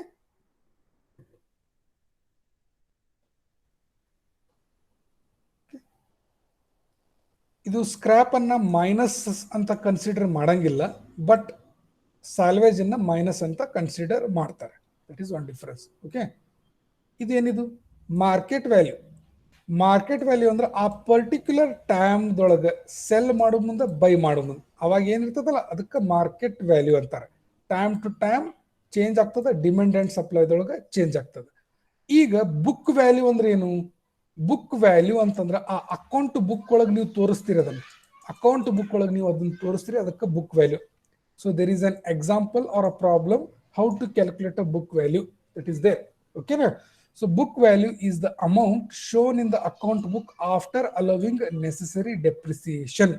The book value of the property at a particular year is the original cost minus amount of depreciation up to the previous year. ನಿಮ್ಗೆ ಏನಾರ ಅರ್ಥ ಆಯ್ತು? ಏನಾರ ಅರ್ಥ ಆಯ್ತಾ? ಹೆಂಗ ಅರ್ಥ ಮಾಡಿಸ್ಲಿ ಹೇಳಿ? ಹೇಳ್ತೇನೆ. ನೀವು ಒಂದು ಕಂಪ್ನಿ ಅಕೌಂಟೆಂಟ್, ಎಲ್ಲಾರು ಲಕ್ಷ ಕೊಟ್ಟು ಕೇಳತ್ತೀರಪ್ಪ, ಪ್ಲೀಸ್ ಇದನ್ನಾರ ಹೇಳ್ರಪ್ಪ. ಎಲ್ಲಾರು ಸ್ವಲ್ಪ ಲಕ್ಷ ಕೊಟ್ಟು ಕೇಳ್ರಿ, ನಾ ಇದನ್ನ ಎಕ್ಸ್ಪ್ಲೇನ್ ಮಾಡತ್ತೇನೆ ಎಕ್ಸಾಂಪಲ್ ಕೊಟ್ಟು. Okay okay. Every year you have to give your account. So every year ನೀವು ಕೊಡಲೇಬೇಕು ಅಕೌಂಟ್. ನನ್ನ ಕಡೆ ಇಷ್ಟು ಪ್ರಾಪರ್ಟಿ ಅದ, ಇಷ್ಟು ಅಮೌಂಟದ ಪ್ರಾಪರ್ಟಿ ಅದ, ನೀವು ಕೊಡ್ಲೇತೀರಿ. ಈಗ ಇಷ್ಟು ಅಮೌಂಟದ ಪ್ರಾಪರ್ಟಿ ಆ ಇಯರಿಗೆ ಫಿಕ್ಸ್ ಇರ್ತದ ಅಥವಾ ಚೇಂಜ್ ಆಗ್ತದ? ನೀವು ಹೇಳ್ರಿ. ವೆಹಿಕಲ್ ಐತಿ ಅಥವಾ ನಿನ್ ಕಡೆ ಒಂದು ವೆಹಿಕಲ್ ಆತ, ಜೆರಾಕ್ಸ್ ಮಷಿನ್ ಐತಿ ಅಂತ ಇಟ್ಕೊಳ್ರಿ. ಈ ಜೆರಾಕ್ಸ್ ಮಷೀನು ನಿನಗೊಂದು ಅಸೆಟ್. ಅಸೆಟ್ ಅಂದ್ರೆ ಏನು? ಅಸೆಟ್ ಅಂದ್ರೆ ಸ್ಪೆಲ್ಲಿಂಗ್ ಹೇಳ್ತೀನಿ ನೋಡ್ರಿ, ASSET. ಅಸೆಟ್ ಅಂತಂದ್ರೆ ನಿನಗೆ something is giving as a revenue. ನಿನಗದು ಏನೋ ಮುಂದೆ ಒಂದು ಪ್ರಾಫಿಟ್ ಮಾಡ್ಕೊಡತೈತಿ, ಅದಕ್ಕೆ ಏನಂತಾರೆ? ಅಸೆಟ್ ಅಂತಾರೆ. ನಿನ್ ಕಡೆ ಬರುವುದು. ಲಯಬಿಲಿಟಿ ಬಹಳ ಇಂಪಾರ್ಟೆಂಟ್ ವರ್ಡ್ಸ್ ಇವು. ನಿಮ್ಗೆ ಹೆಂಗೆ ಅರ್ಥ ಮಾಡ್ಕೊಂತೀರಿ ಮಾಡ್ಕೋರಿ. ಲಯಬಿಲಿಟಿ ಅಂದ್ರೆ ನಿನ್ ಕಡೆಯಿಂದ ಹೊರಗೆ ಹೋಗ್ತಾ ಇದೆ, ನಿನ್ ಕಡೆಯಿಂದ ಹೊರಗೆ ಹೋಗ್ತಾ ಇದೆ, ಅದಕ್ಕೆ ಲಯಬಿಲಿಟಿ. ನಾನು ಮುಂದೆ ಕೊಡಬೇಕಾಗಿದ್ದು, ನಾನು ಮುಂದೆ ಬರಬಹುದಾಗಿದ್ದು, these are called as a liability. It's called as a liability. Asset ಅಂದ್ರೆ something which is coming. Now in a balance sheet is that one sheet where your assets and liabilities are written. ಹಿಂಗ ಒಂದು ಕಾಲಮ್ದೊಳಗ ನನ್ನ ಕಡೆ ಇಷ್ಟು assets ಅದಾವ, ನನ್ನ ಕಡೆ ಇಷ್ಟು ಲಯಬಿಲಿಟೀಸ್ ಅದಾವ, ನನ್ನ ಕಡೆ ಇಷ್ಟು ಅಸೆಟ್ಸ್ ಅದಾವ. ಸೊ ನನ್ನ ಕಡೆ ನೆಟ್ ಇಷ್ಟ ಐತಿ, ನನ್ನ ಕಡೆ ಇಷ್ಟು ಪ್ರಾಫಿಟ್ ಆಯ್ತು, ನನ್ನ ಕಡೆ ಇಷ್ಟು ಲಾಸ್ ಆಯ್ತು. ಯಾವಾಗ? ಈ ಟೈಮ್ಲಿಂದ ಈ ಟೈಮ್ ಒಳಗೆ, ಈ ಟೈಮ್ಲಿಂದ ಈ ಟೈಮ್ ಒಳಗೆ ಅಂತ ನೀವು ಒಂದು ಬ್ಯಾಲೆನ್ಸ್ ಶೀಟ್ ರೆಡಿ ಮಾಡ್ತೀರಿ. ಇದು ಕ್ಲಿಯರ್ ಆತ ಎಲ್ಲರಿಗೂ? ನೋಡ್ರಿ, ಇಂಟ್ರೆಸ್ಟ್ ಕೊಡ್ರಿ, ಬಹಳ ಇಂಪಾರ್ಟೆಂಟ್ ಕಾನ್ಸೆಪ್ಟ್ ಇದೆ. ಮುಂದೆ ನಿಮ್ಗೆ ಯಾರು ಹೇಳಂಗಿಲ್ಲ. ಓಕೆ, ಮತ್ತೆ ಆಮೇಲೆ ನೀವು ಯೂಟ್ಯೂಬ್ ನೋಡಿ ಕುಂದಿರ್ತಾರ. ಇದು ಒನ್ ಥಿಂಗ್. ಈಗ ಈ ವರ್ಷದ ನೀವು ಬ್ಯಾಲೆನ್ಸ್ ಶೀಟ್ ರೆಡಿ ಮಾಡ್ತಾ ಇದ್ದೀರಿ. ಈ ವರ್ಷದ ಬ್ಯಾಲೆನ್ಸ್ ಶೀಟ್ ರೆಡಿ ಮಾಡ್ತಾ ಇರ್ತೀರಿ 2021. ಅಸೆಟ್ ಒಳಗೆ ನಿಮ್ ಕಡೆ ಒಂದು ಜೆರಾಕ್ಸ್ ಮಷೀನ್ ಐತಿ. ಆ ಜೆರಾಕ್ಸ್ ಮಷೀನ್ ಅನ್ನೋದು ಅಸೆಟ್. ಯಾಕಂದ್ರೆ why it is called as asset as a in your accounts? ಯಾಕದ್ವಿ?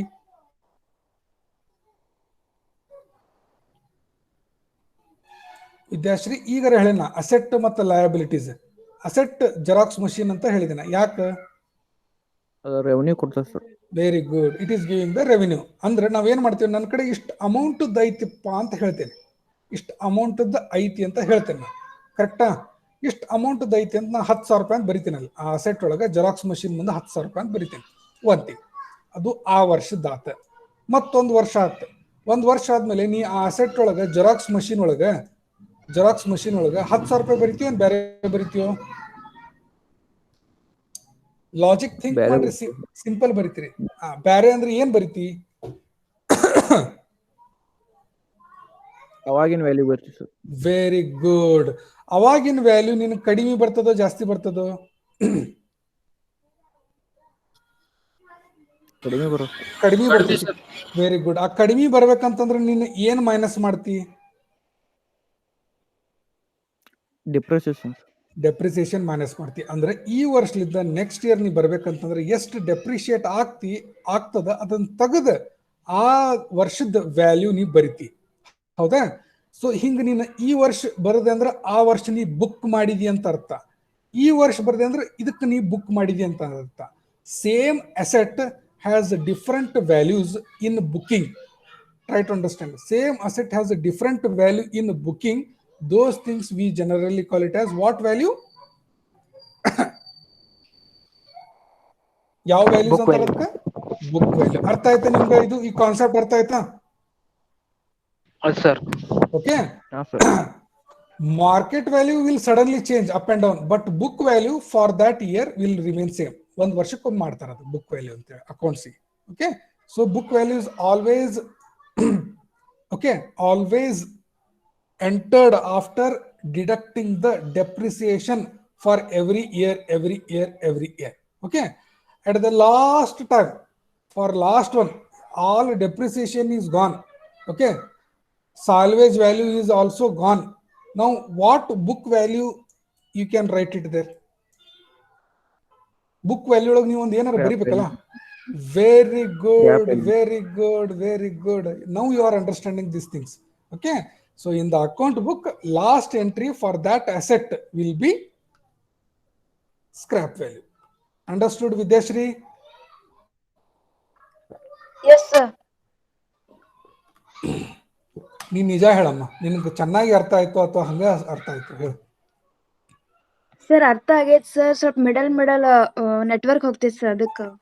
ಹಾ ನೋಡಮ್ಮ, ನಾನಂಕಿ ನನ್ನ ಪ್ರಯತ್ನ ಚೆನ್ನಾಗಿ ಮಾಡಾಕತ್ತೀನಿ. ನಿಮ್ಗೆ ಎಕ್ಸಾಂಪಲ್ ಕೊಟ್ಟು ಹೇಳಕತ್ತೇನೆ. ಎಕ್ಸಾಂಪಲ್ಸ್ ಎಲ್ಲರಿಗೂ ಅರ್ಥ ಆಗ್ಲಿ ಅಂತ ಹೇಳಕತ್ತೇನೆ. ಓಕೆ. ನೀವು ಅದನ್ನ ಬೆಸ್ಟ್ ಆಗಿ ಯುಟಿಲೈಸ್ ತಗೋಬೇಕು. ಇದೇ ನೀವು ಮುಂದೆ ಆಮೇಲೆ ಎಕ್ಸಾಮ್ ಟೈಮಿಗೆ ಗಡಬಡ ಆಗ್ತದೆ. ಅದಕ್ಕೆ ನಾನು ನಿಮ್ಗೆ ಮಾಡಕ್ ಹೋಗ್ಬೇಡ್ರಿ. Is that okay? ಓಕೆ. ಈಗ ಡಿಫರೆನ್ಸ್ ಕೊಟ್ಟಾರ. Market value, book value. Simple logic. Market value ಯಾರ ಮೇಲೆ ಡಿಪೆಂಡ್ ಆಗ್ತದೆ? ಓದ್ಕೊಂತ ಹೋದ್ರೆ ಸಾಕು, ನಿಮ್ಗೆ ಇಲ್ಲೇ ಅರ್ಥ ಆಗ್ತದ. ನಾ ಏನ್ ಎಕ್ಸ್ಪ್ಲೇನ್ ಮಾಡಿದ್ನಿಲ್ಲ ಈಗ ಅದ್ರ ಮೇಲೆ ಐತದ ಎಲ್ಲ ಈಗ ಡಿಫ್ರೆನ್ಸ್. ಬಟ್ ನಿಮ್ಗೆ ಜಾಸ್ತಿ ಅರ್ಥ ಆಗ್ಬೇಕಷ್ಟೇ, ಮತ್ತೇನಿಲ್ಲ. ಹಾ, ಮಾರ್ಕ್ ಮಾಡ್ತೀನಿ, ನೀವು ಅದ್ರ ಓದ್ಕೊಂತ ಹೋಗ್ರಿ. ನಾನು ಎಕ್ಸಾಂಪಲ್ ಕೊಡ್ತೇನೆ. Is that okay? No. So see, market value always depends upon purchaser. ನಾ ಜಾಸ್ತಿ ಕೊಡ್ತೀನಿ, ಜಾಸ್ತಿ ರೊಕ್ಕ ಮಾರ. ಕಡಿಮೆ ಕೇಳ್ತೇನೆ, ಕಡಿಮೆ ರೊಕ್ಕ ಮಾರ. So market value is always depends upon purchaser. Book value, which you are going to write it in accounts, it depends upon what? Depreciation of previous year or cumulative depreciation of all the previous year. Okay. Yes, sir. Okay. Now you tell me, the market value higher during starting years due to increase in price index. The value cannot be higher during the subsequent years even due to higher in the price index. ಈಗ ನಾ ಹೇಳ್ತೇನೆ, explain ಮಾಡ್ತೀನಿ. ಈಗ 10 ಲಕ್ಷದ building ಬೇಡ, building ತಗೊಂಡ್ರೆ confusion ಆಕೈತಿ. 1 ಲಕ್ಷದ ಗಾಡಿ, bike. Market value sudden increase ಆಗ್ಬೋದು, ಡಿಕ್ರೀಸ್ ಆಗ್ಬೋದು. Do you agree? Okay. Market value 1 lakh ಇದ್ದಿದ್ದು ಹೈಯರ್ ಆಗ್ಬೋದು, ಕಡಿಮೆನೂ ಆಗ್ಬೋದು due to change in price index. Second thing, book value, whether it is going to increase or decrease every year. You tell me. ಅರ್ಥ ಮಾಡ್ಕೊಳ್ರಿ. ನಾ ಏನ್ mark ಮಾಡೀನಿ ಅದನ್ನ ಓದ್ಬೇಡ್ರಿ. ನಾ ತಪ್ಪು ಮಾರ್ಕ್ ಮಾಡಿದೆ, ನಿಮ್ದು ಲಕ್ಷ ಎಲ್ಲೈತ್ ನೋಡಕ. ಓಕೆ. ಓದ್ರಿ, ಪೂರ ಸೆಂಟೆನ್ಸ್ ಓದ್ರಿ. ಬುಕ್ ವ್ಯಾಲ್ಯೂ ಯಾವಾಗ್ಲೂ ಪ್ರತಿ ವರ್ಷ ಕಡಿಮೆ ಆಕ್ಕೊಂತ ಹೋಗ್ತೈತಿ. ಅರ್ಥ ಆಯ್ತು? ಪ್ರೈಸ್ ಇಂಡೆಕ್ಸ್ ಹೆಚ್ಚಿಗೆ ಆಗ್ಲಿ ಕಡಿಮೆ ಆಗ್ಲಿ ಸಂಬಂಧ ಇಲ್ಲ. ಅದಕ್ಕೆ ಬರ್ದೆ ನಾನು. The value cannot be higher during the next year even due to increase in price index. ಇಲ್ಲಿ ಪ್ರೈಸ್ ಇಂಡೆಕ್ಸ್ ಜಾಸ್ತಿ ಆತು, ಮಾರ್ಕೆಟ್ ವ್ಯಾಲ್ಯೂ ಜಾಸ್ತಿ. ಪ್ರೈಸ್ ಇಂಡೆಕ್ಸ್ ಕಡಿಮೆ ಆತು, ಮಾರ್ಕೆಟ್ ವ್ಯಾಲ್ಯೂ ಕಡಿಮೆ. But in the book value of that same item, the value is always falling, decreasing due to depreciation. Even the price index is more. Okay? Understood? Yes, sir. ಈಗ market value constant ಇರ್ಬೋದು, change ಹಾಕೊಂತಿರ್ಬೋದು, no issues. But book value is always changing. ಪ್ರತಿ ವರ್ಷ change ಆಗ್ತದೆ. Constant ಅಂದ್ರೆ ಇರ್ತದ ಅನ್ನೋದು no, it is not at all changing. Okay, this is applicable to any property, but this is not applicable to something like steel, copper, gold. ಇದಕ್ಕೆ apply ಆಗಂಗಿಲ್ಲ ಅಂತ ಹೇಳ್ತೈತಿ. ಯಾಕೆ ಆಗಂಗಿಲ್ಲ? ಲ್ಯಾಂಡ್, ಗೋಲ್ಡ್ ಇವ ಎರಡು ಎಕ್ಸಾಂಪಲ್ ತೋರಿ, ನೀವ ವಿಚಾರ ಮಾಡ್ರಿ. ಲ್ಯಾಂಡ್ ಮತ್ತು gold every year book value ಕಡಿಮೆ ಆಗತ್ತಿತ್ತು, ಜಾಸ್ತಿ ಆಗತ್ತಿತ್ತು? ಜಾಸ್ತಿ ಆಗುತ್ತೆ ಸರ್. ಅಂದ್ರೆ ಇದಕ್ಕೆ ಬುಕ್ ವ್ಯಾಲ್ಯೂಗೆ ಸಂಬಂಧ ಬರ್ತೈತಾನೆ ಇದು? These things whether they will come in book value? No sir. No. So ಅದಕ್ಕೆ ಹೇಳಿಬಿಟ್ಟಾರ ಅವ್ರೆ, this is not applicable for land, steel, copper, gold. This can be applicable to anything. Okay, like that. Market value is considered for valuation. ಅರ್ಥ ಆಯ್ತಾ? ನೀವು valuation ಮಾಡ್ಬೇಕಂದ್ರೆ ಯಾವ value ತಗೊಂತೀವಿ? Market value ತಗೊಂತೀವಿ, ಬುಕ್ ವ್ಯಾಲ್ಯೂ ತಗೊಂತೀವಿ? ನೀನೇ ಹೇಳಿ, ಶಾಣೆ ಆದ್ರೆ ಹೇಳೇ ಬಿಡ್ತೀವಿ.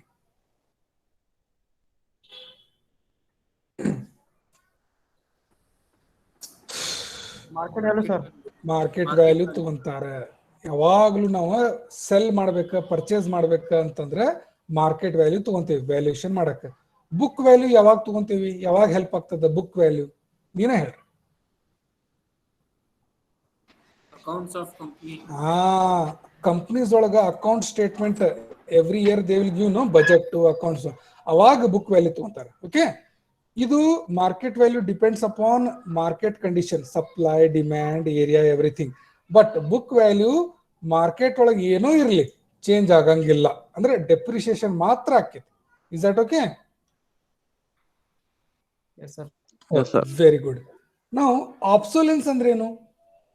ಆಬ್ಸೊಲೆನ್ಸ್ ಅಂದ್ರೇನು? ಆಬ್ಸೊಲೆನ್ಸ್ ಅಂತಂದ್ರೆ ಒಂದು ಬಿಲ್ಡಿಂಗ್ ಅದ, ಒಂದು ಬಿಲ್ಡಿಂಗ್ ಐತಿ, ಆ ಬಿಲ್ಡಿಂಗ್ ಖಾಲಿ ಉಳಿದು ಬಿಟ್ಟದ, ಆಮೇಲೆ ಅದು ಯೂಸ್ ಆಗಕ್ಕೆ ಚಾನ್ಸೇ ಇಲ್ಲ, ಚಲೋ ಕಂಡೀಷನ್ದೊಳಗೆ ಇದ್ರೂ ಸಹಿತ ಅದನ್ನ ಯಾರು ಹೋಗಂಗಿಲ್ಲ. ಯಾಕೆ? ರೆಸಿಡೆನ್ಷಿಯಲ್ ಬಿಲ್ಡಿಂಗ್ ಇದೈತಿ, ಇದ್ರ ಬಾಜು ಎಲ್ಲ ಫ್ಯಾಕ್ಟ್ರಿ ಅದಾವ, ಒಂದ್ ಥಿಂಗ್.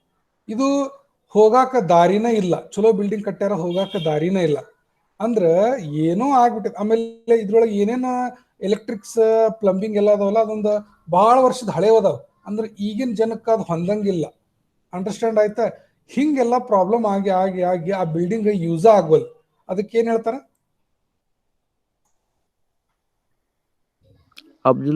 ಆಬ್ಸೊಲಸೆನ್ಸ್. ಏನ್ ಹೇಳ್ತಾರ?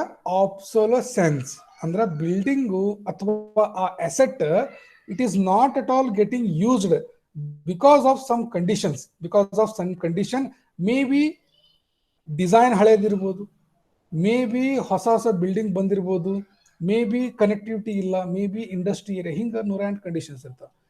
ಈ ಇಂಟರ್ನಲ್ ಆಬ್ಸೊಲೆನ್ಸ್ ಅಂತಂದ್ರೆ ಡಿಸೈನ್ ಸರಿ ಇಲ್ಲ, ಕನ್ಸ್ಟ್ರಕ್ಷನ್ ಅದು ಸರಿ ಮಾಡಿಲ್ಲ, ಆಮೇಲೆ ಯುಟಿಲಿಟಿ ಡಿಮ್ಯಾಂಡ್, ಅದು ಮೊದಲು ರೆಸಿಡೆನ್ಷಿಯಲ್ ಕಟ್ಟಿದ್ರು ಈಗ ಇಂಡಸ್ಟ್ರಿಗೆ ಬೇಕು, ಮೊದಲು ಇಂಡಸ್ಟ್ರಿ ಕಟ್ಟಿದ್ರು ಈಗ ರೆಸಿಡೆನ್ಷಿಯಲ್ ಬೇಕು, ಹಿಂಗಾಗಿ ಅದು ಖಾಲಿ ಉಳಿದದ. ಆಗ್ತಾವಿಲ್ಲ ಹಂಗ? Yes, sir. Okay. External reasons ಯಾವಪ್ಪ? ಪುವರ್ ಲೊಕೇಶನ್, ದಾರಿ ಇಲ್ಲ ಅಲ್ಲಿ, ಆಮೇಲೆ ಆ ಡಿಸ್ಟ್ರಿಕ್ಟ್ ಒಳಗೆ ಪ್ರಾಬ್ಲಮ್ ಆಗೈತಿ, ಆಮೇಲೆ ಟ್ರಾಫಿಕ್ ಒಳಗೆ ಪ್ರಾಬ್ಲಮ್ ಅದ, ಕನ್ಸ್ಟ್ರಕ್ಷನ್ ಆಫ್ ಫ್ಯಾಕ್ಟ್ರೀಸು, ಆಮೇಲೆ ಝೋನ್ ಅದ. ಈಗ ಅದು ಫಾರೆಸ್ಟ್ ಝೋನ್ ಅಂತ ಕೊಟ್ರಪ್ಪ, ಅಲ್ಲೇನಾದ್ರು ಹೋಗಿ ನೀ ಇಂಡಸ್ಟ್ರಿ ಹಾಕಕ್ ಬರ್ತೈತೆ ನಾ ಬಿಲ್ಡಿಂಗ್ದಾಗ? No, sir. ಸೊ ಹಿಂಗಾಗಿ ಅವು ಖಾಲಿ ಉಳಿತಾವ. ಆ ಖಾಲಿ ಉಳಿದಕ್ಕೆ ಏನಂತಾರ?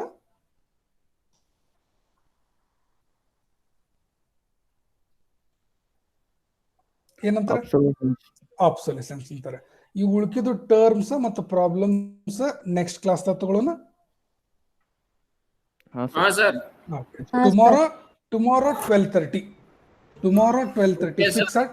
ಹಾ, ಮಾರ್ನಿಂಗ್ ನಿಮ್ದು ಯಾವ ಕ್ಲಾಸ್ ಅದಾವ ನಾಳೆ ಮಾರ್ನಿಂಗ್? ಸರ್ ಆಯ್ತು ಸರ್. ಪೇಮೆಂಟ್ ಡಿಸೈನ್ ಇದೆ. ಎಷ್ಟರಿಂದ ಎಷ್ಟೈತಿ ಪೇಮೆಂಟ್ ಡಿಸೈನ್? 10:30 to 12. ಆಮೇಲೆ ನಂದ ಹಾ ರೀ. Yes, sir. ನಿಮ್ದು sir. ಏನ್ರಿ ವಿದೇಶ್ರೀ? Yes, sir. 12:30 ನಿಮ್ದು sir. ಓಕೆ, ನಾನು ಏನ್ ಮಾಡ್ತೀನಿ, 12:15 ಒಂದು ಮೆಸೇಜ್ ಹಾಕ್ತೀನಿ, 12:30 ಶಾರ್ಪ್ ಬಂದ್ಬಿಡ್ರಿ. Okay Okay, sir. Okay. Tomorrow we will complete this thing, very important. ಇಷ್ಟ ತಿಳ್ಕೊಂಡ್ಬಿಡ್ರಿ, ನೀವು ಅರ್ಥ ಮಾಡ್ಕೊರಿ, ನಿಮ್ಗೆ ಒಳ್ಳೇದು. ಓಕೆ, ಹಾ. ಇವತ್ತಿನೊಳಗೆ ಏನಾದ್ರು ಡೌಟ್ಸ್ ಅದನ್ನ? No sir. No, sir. ಈಗಾರ ಒಂದ್ ಸ್ವಲ್ಪ ಬಾಯ್ ಬಿಟ್ಟು ಹೇಳ್ರಪ್ಪ ಮರ್ಯ, ಈಗಾರ ಒಂದ್ ಸ್ವಲ್ಪ ಬಾಯ್ ಬಿಟ್ಟು ಹೇಳ್ರಿ ಎಲ್ಲರೂ. No sir. ಇವತ್ತಿನ ಚಲೋ ಅರ್ಥ ಆಯ್ತಾ? S sir. ಎಕ್ಸಾಂಪಲ್ಸ್ ಎಲ್ಲ ಚೆನ್ನಾಗಿದ್ವಾ? Yes sir. Okay, okay, no problem. Just give your name and USN as attendance. Then you can leave this one and have lunch. ಚಲೋ ಊಟ ಮಾಡ್ರಿ, ಚಲೋ ನಿದ್ದಿ ಮಾಡ್ರಿ. Okay.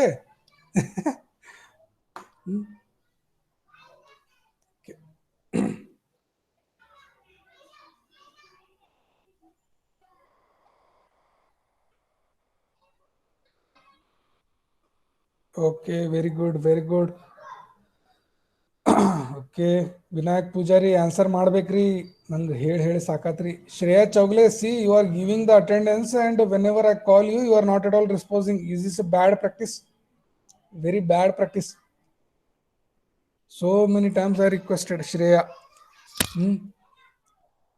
What is the reason why you are not answering?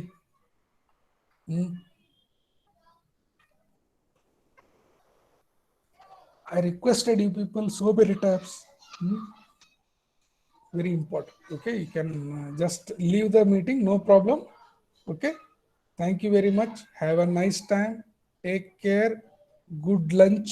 Enjoy with the family. Okay.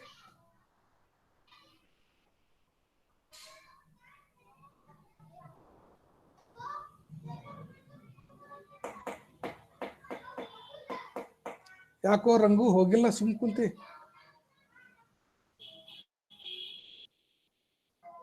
ರಂಗು, ರಂಗನಾಥ, ಹಾ sir. ಯಾಕೋ ಸುಮ್ಮನೆ ಕುಂತಿ?